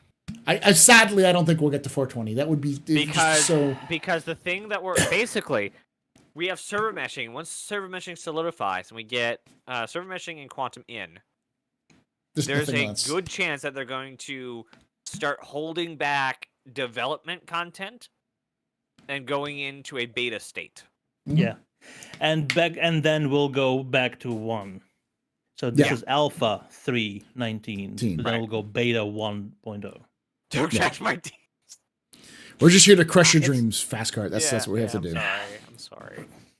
But But like CIG I doesn't really care think- about being funny with the version numbers. Otherwise, we would have gotten pizza in In 3.14. 314, Yeah, or there- actual pie. Yeah. There's way Pizza too pie. much crude humor in the game, in the art, and all the stuff. Like look at VIN numbers and codes on boxes if you're or on. They're hilarious. Hang- They're hilarious. There's so many Like- 42069s on those boxes. It's not even funny. But not in the version numbers. No. Yeah, no. Version numbers are version numbers. All right. We've kind of answered this already, but Botox Gaming asks, what's the proper pronunciation of Mirai? It's Mirai, right? Like a Mirai, hard yeah, R. Mirai. And Sulian. And it's Sulian is I think is how you say it because it's like Raelian and then Sulian. It's SYULEN. Well, no, it's Rylan, but it's a different spelling completely because every time you say it, it's SY. Yeah, So it's it's- SY. So it's But I don't know- Siulen. Sulian? Siulen. Yeah. Siulen. Okay. That's how I would say it. If it's an SY, it's Siulen. Yeah. Okay. All right. Siulen. There we go. Next question comes from. However, Latinizing words that are usually written in an alphabet that has nothing to do with Latin has never gone right. No. Just like it's oh god, it drives me up the wall what the English language does to other languages. The English language isn't a language. It's three languages not. in the trench coat that trench mugs coat. mugs other languages for participles. All right, that's what it does. and nouns. And loose pieces of grammar. Yeah. Fastcart asks, in the last ISC, they showed off how difficult they could potentially make racing in game. What obstacles would you like to see? My vote, Pico bombs. Darsh? In a previous video, they used a Pico on a spinning Pico on his board as a blue shell. Mm-hmm. That was amazing. The only thing that I would want to see added to that obstacle course that I showed was instead of just blank little pieces that go like this, cardboard cutouts of the what's the Microtech gorilla thing? Stalker, the Boreal Stalker. Mhm. Just you know how the in Men in Black they had the shooting range. Yeah, They yeah. had the cardboard cutouts of aliens and just like little Susie with her quantum mechanics books. Yeah. Yeah, the stuff Yeah. like that with Boreal Stalker. Pretty fun, but also I- shooting range with Boreal Stalkers. Yeah, please. Cardboard cutouts. Yeah. I would say I'd like to see something that's just an error code, like a 30K, like a holographic 30K An that actual causes replace me ball that causes your game to crash. but not necessarily cause your game to crash, but it causes you to crash. So you immediately swerve and hit into a wall. So it like automatically takes over your controls. So it's like a literal crash button, you know. I am fine with all that in Arena Commander. Just don't put it in the PU. No, Don't that's put what we're all talking those about. crappy like arcadey jump things in the PU, please. That's all going to be inside those But are inside we those actually getting tracks. PTV racing into AC as well? I don't know. I'd love to see it. They only talked about ship racing, but I would love to have PTV racing in AC. Like they can do absolutely anything they want with the PT. This is true. The stuff because they're creating AC just to actually be able to load a object container, whatever it is, from the PU. Yep. All right, so I don't want all the gamey stuff in the actual game. Naz, Carlos wanted to elaborate a bit. I came back to in 3.18, and the topic for me is a comparison a lot of people made when CIG said that this is based on 3.18 and no new patch like last year, 3.17.1 3 through 5. Do we really need to see a branch to call it? Do we really need a new branch to call it a new number? No, but this isn't the first time they've done that. So let me explain. There's been at least twice that CIG has done a 0.5 using the same old branch code at the end of the year when they didn't have time to do a new branch. So they just used the old branch and then just called it a bigger number. Because the only thing that the branch code matters for is new content which is not compatible with that version. Yeah. You can think of every version that has its own dedicated branch as effectively its own game. Like it's its own game that and it's been completely finished. And so some aspects which are in the game dev won't actually function in that because it's completely different architecture that it's using or using some features which don't exist and aren't compatible with that version. So that's the reason the reason why they're doing this. This is similar for why they did it in the past with those sort of end of the year patch cycles, is because they just didn't have time and they just wanted to get it out for the whole thing. So, but yeah, we said at the beginning, the patch numbers don't matter. It's all made up. The points are all made up, and the names don't matter. Like it just doesn't matter because you can have fundamental stuff added that's in a like an iterative branch. But version numbers just exist in coding when it comes to software. So it's like everybody does it. So it's the easiest way of delineating between branches. Yeah. Stuff they that could, exists. They could just call they could have called 3.18 potato and 3.19 mosquito, whatever. Yeah, doesn't matter. The names are just the names are just named. We talked about it like the Android naming system. There are it also helps you to know which came after. So for chronology, that's all. Yeah. But don't get locked up in version numbers. That's what we'll say. Is don't get locked up in version numbers because they mean literally nothing, and they could add new big things into places that are just the same, effectively the same patch in terms of the base code because it just works. And if it doesn't work, they'll put it in another one. So, all right. Don't you love reading stuff wrong? Yes. I read Tree's note the other day that he couldn't do Saturday, and so we're gonna do on Monday. He said Sunday. He can't do Sunday, and I thought, oh, I get to go play the game after this with friends. No, I have podcast right after this. You're welcome. You did this to yourself, Naz. I did. You have no one to blame but yourself. I was prepared for this before that. And then he's like, "Oh, I can't do." And I thought he said Saturday, and like, "Oh, so I get to like rest on Saturday instead, right after the broadcast." Which came first, 3.1 or 3.10? 3.1. Yeah, because it's not 3.10. It's not a trailing 0. It's like literally 10. Yeah. That's how that's even how Minecraft does it. Like it's been around at least in 2009. All right. Yeah. Next question. It's not a decimal point. Right. It's a subversion delineation. That. Yeah. Yes. Nasty Boogie asks, question, is PES adding unnecessary stress on the servers that's preventing new content from being released before server meshing, causing a major plateau of content and loss of hope interest? Or am I just paranoid? You're just paranoid. That one, yeah. Yeah, you are. There has been more gameplay, if not just like, what's the emergent gameplay with PES than any mission has ever brought in. Yeah. Oh, yeah. Like, it's great. And like a lot of the stuff they're adding PS post actually... PS. Yeah, PS actually supposed to relieve stress on the servers. It's just buggy. That's the issue. Yeah, it's just they completely ripped out the entire back end and replaced it. It's like like to do an experiment. If you want to know what it's like, take a sledgehammer and then bash out all the walls in your. Don't do this, please, God. No, don't do this. but bash out all the walls on your first floor and then try to rebuild it in 6 months. And see if you make some mistakes. With the house still standing. With the house still standing, yeah. Yeah. And a lot of the stuff remember they all wanted the to add going forward depends on PES, like hacking, cargo, bounty Yeah, hunting. yeah. A lot of that stuff. Everything else needs it. Even CIG. remember all the hoopla and uproar about CIG changing engines from CryEngine to Lumberyard when it actually took 2 people like a weekend to change all the dependencies.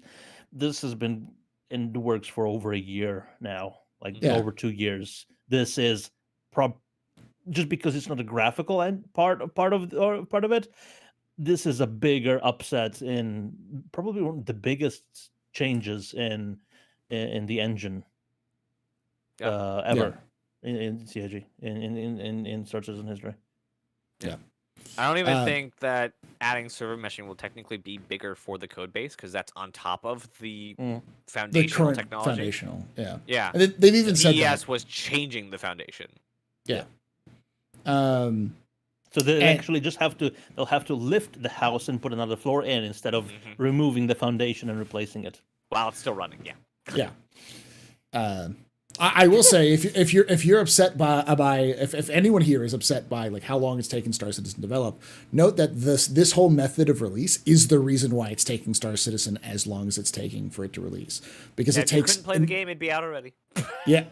Almost certainly, but it wouldn't be made if you couldn't play the game, because no one would be able to know that this game exists unless it wouldn't work in the traditional model. That's the damned if you do, damned if you don't situation. Yeah, exactly. So like the game wouldn't exist. Yeah, if it wasn't a play-as-you-go model, it would already be done, but also no one would know about it, so it'd already be dead. And also it would be Everspace. Yeah, it would be Everspace too, which is fantastic, but it's not Star Citizen, you know? Right. Exactly. Yeah. Yeah. Could you imagine having to cutscene every time you wanted to land on a planet? Yeah, that's what you'd have, you know?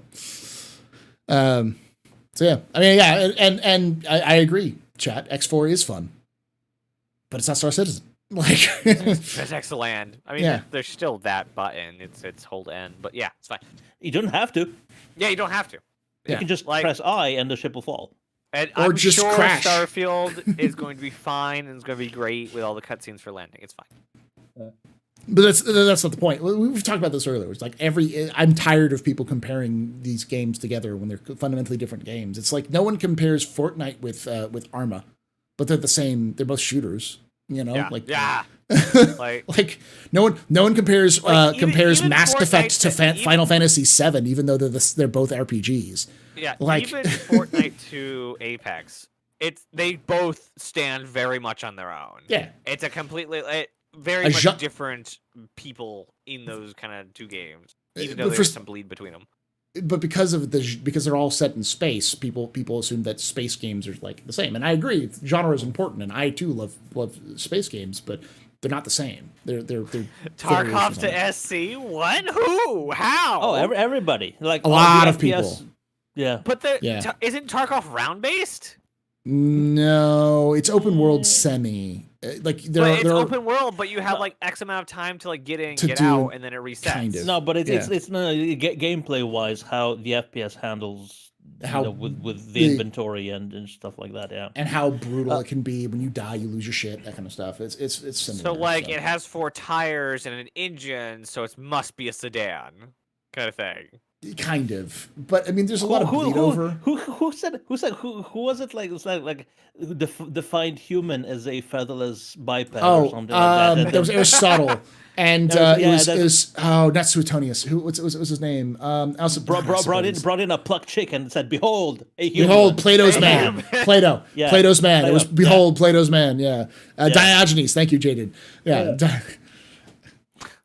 It's fun to do that online. People have been doing that. Going back to the ancient Greece. Yeah, exactly. At least. Yay, humans. But Plato's humans. To answer the question about PES, is that like, I think there's a lot of folks who feel like there's a lack of interest because they are in the echo chamber of Star Citizen's community. And if people who come out of the community come in, will hear the community. I'm experienced with this with other communities. I've been getting into, I don't have my models here, but I've been getting into Warhammer and playing the games and getting back in the community.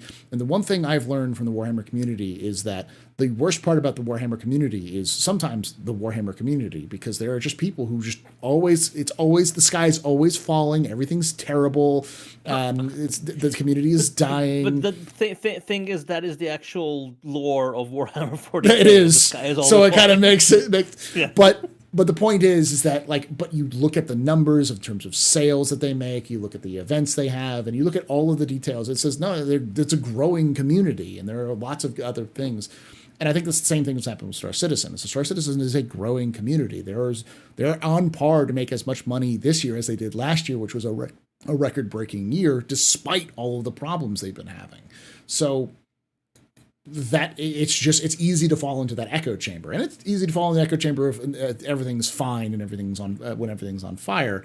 But I think there's more nuanced approach to what's actually going on with Star Citizen, which is everything's on fire and people are interested in it, maybe because they like fire, but maybe because they like the idea. I don't know. There's a lot of stuff that's happening. So the reason why everything's on fire in Star Citizen is ship near you. Yeah, fucking damn it. So. Sorry.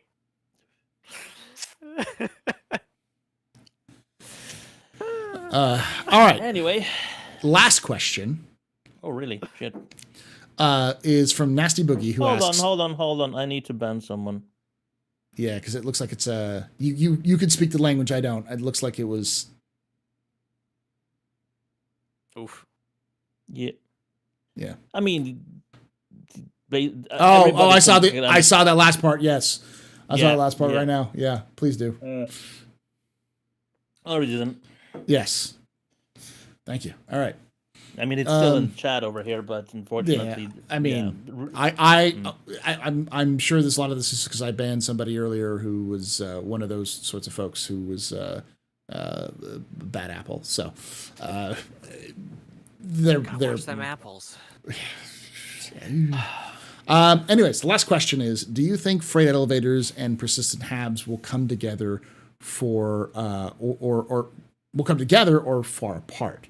Meaning, do you think we're going to see persistent habs and freight elevators close together, or do you think we're going to be on completely different parts of the maps of these kind of like the areas? Oh, like geography. Yes. No. What's the word? Location. Yeah. Geographically. Geographically. Yeah. I would say that freight elevators have nothing to do with persistent habs. Yeah. Because persistent habs are going to be in random buildings all around the city, like they showed in one of the, was it New Babbage? Or was it New Babbage? Yeah, probably was New Babbage previews.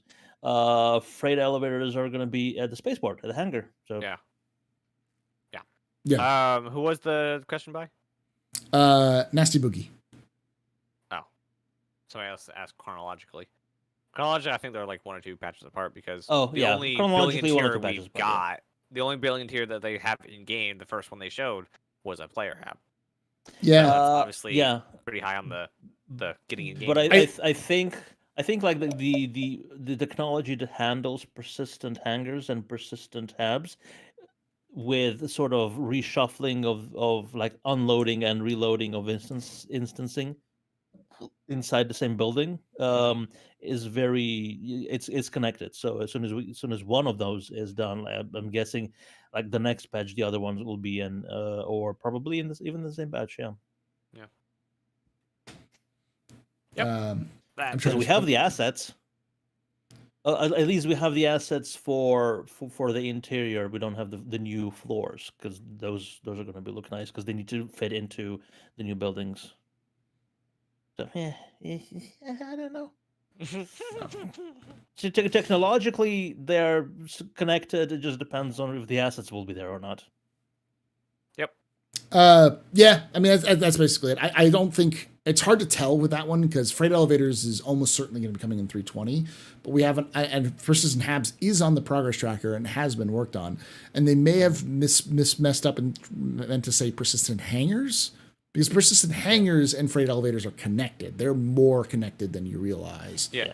And they say that in the monthly report thing for the whole sea is the warehousing and asynchronous buying and selling is part of the whole sea's introduction.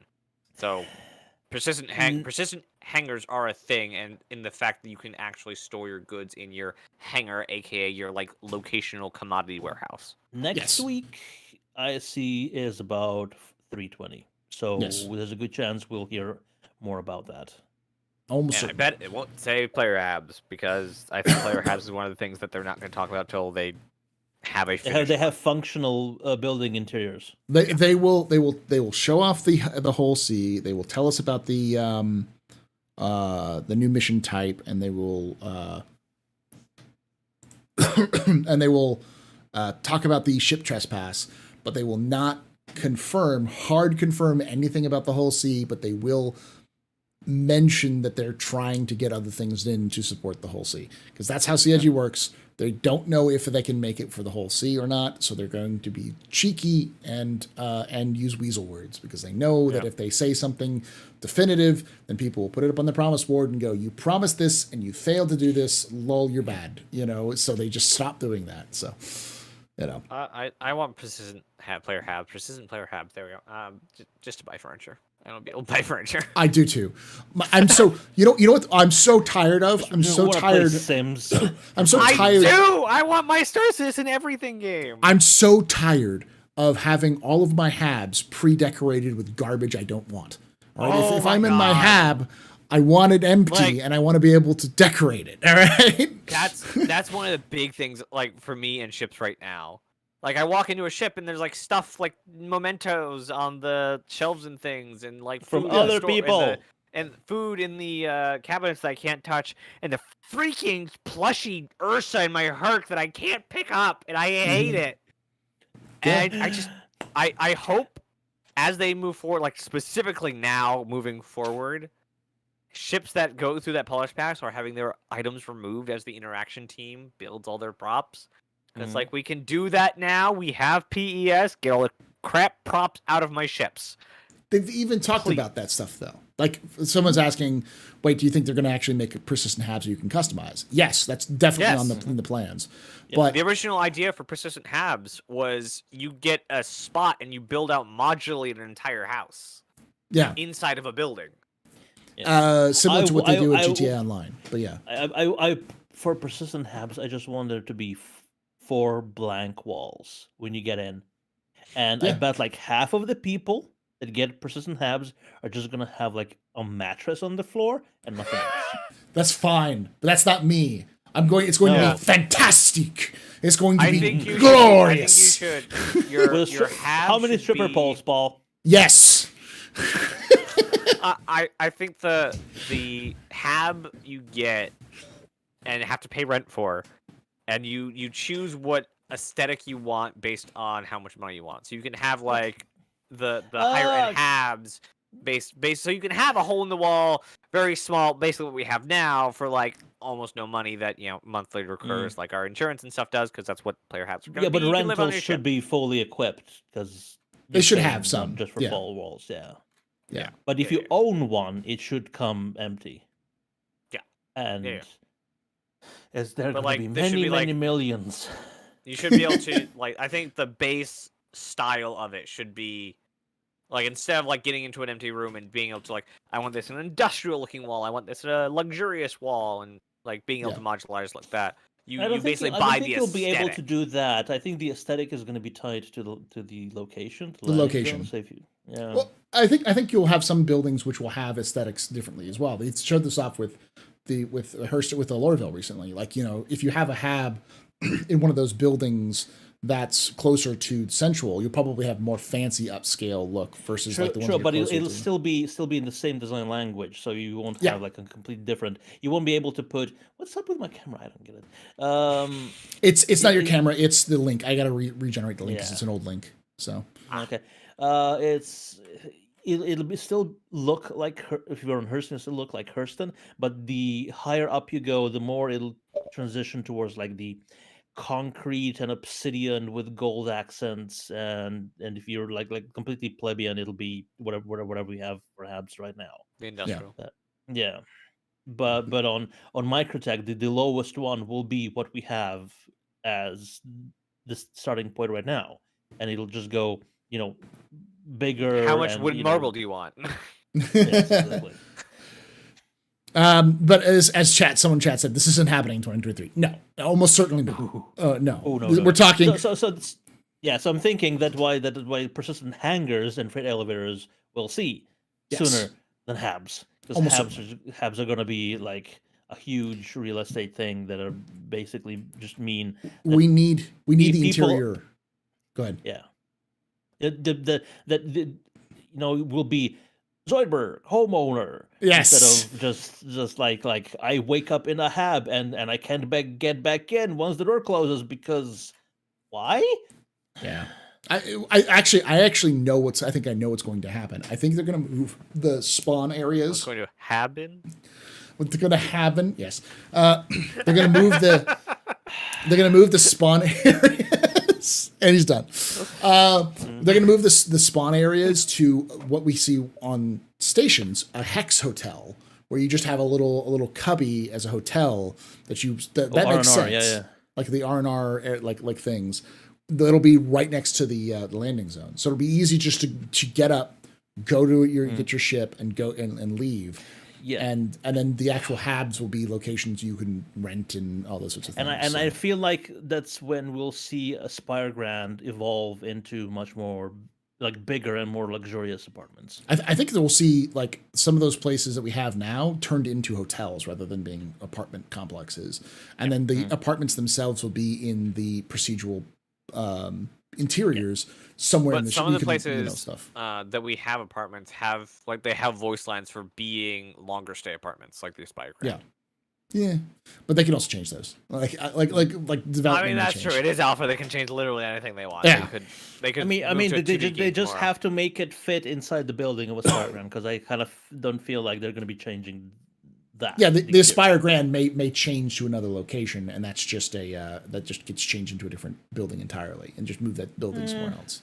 I feel like that's too iconic, because that's like the center of New Babbage. So I feel like that's gonna stay the way it is.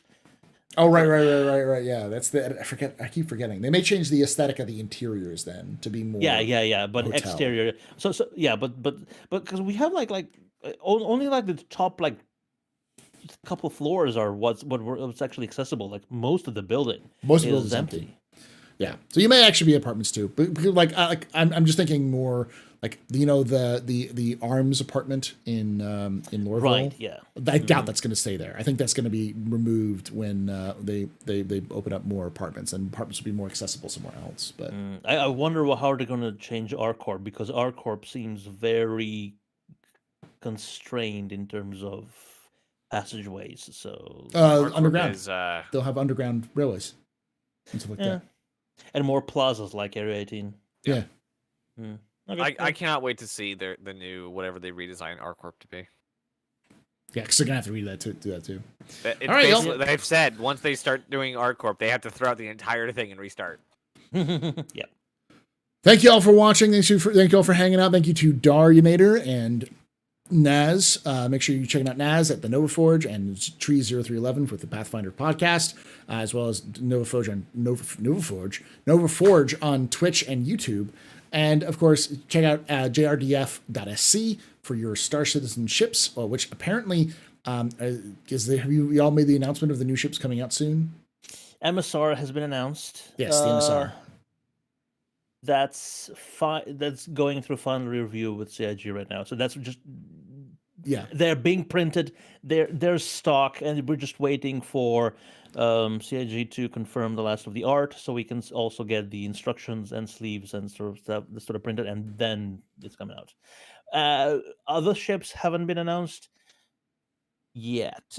Yes, but there are more ships. I need to talk to Kals and JR about some sort of like guerrilla marketing, so we can get more hype up on the way to. But I've actually been working on quite a few of them. So There will be Nice. a selection. There'll be a selection. That's all I can say. All I say is when the MSR comes out, I got to get it so I can paint that thing up on the stream because it's Yep. fantastic. So, all right. MSR is the 1 to 500. Yes. Same scale as the Carrack, and it's about this size. Because if it was 1 to 200, it'd be this size, and It'll be fit with my cutlass, which I need to Yep. completely redo. But yeah, we'll you don't like the purple anymore.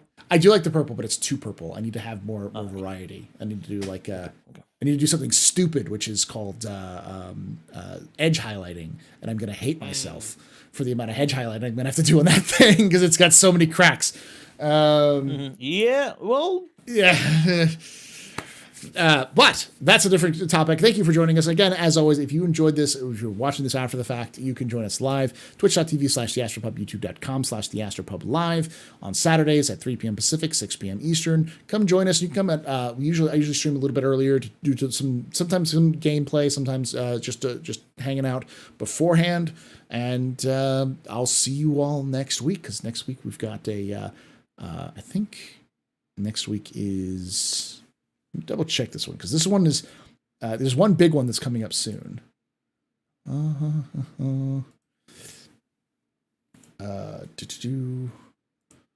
It is the 13th. It's the 13th. Yes. I think this is that's the next one. I think someone requested. I have to figure that out. So there's definitely somebody who's coming on to on the 13th. Oh, it's Vertigo and maybe Croncy, if I can get Croncy on. That's the question I've asked him. We're going to talk about the mining changes more in depth and more talk about mining and that sort of stuff. So join us for that one. Sweet. And like I say every time, hope to see you someday in the black. Penis.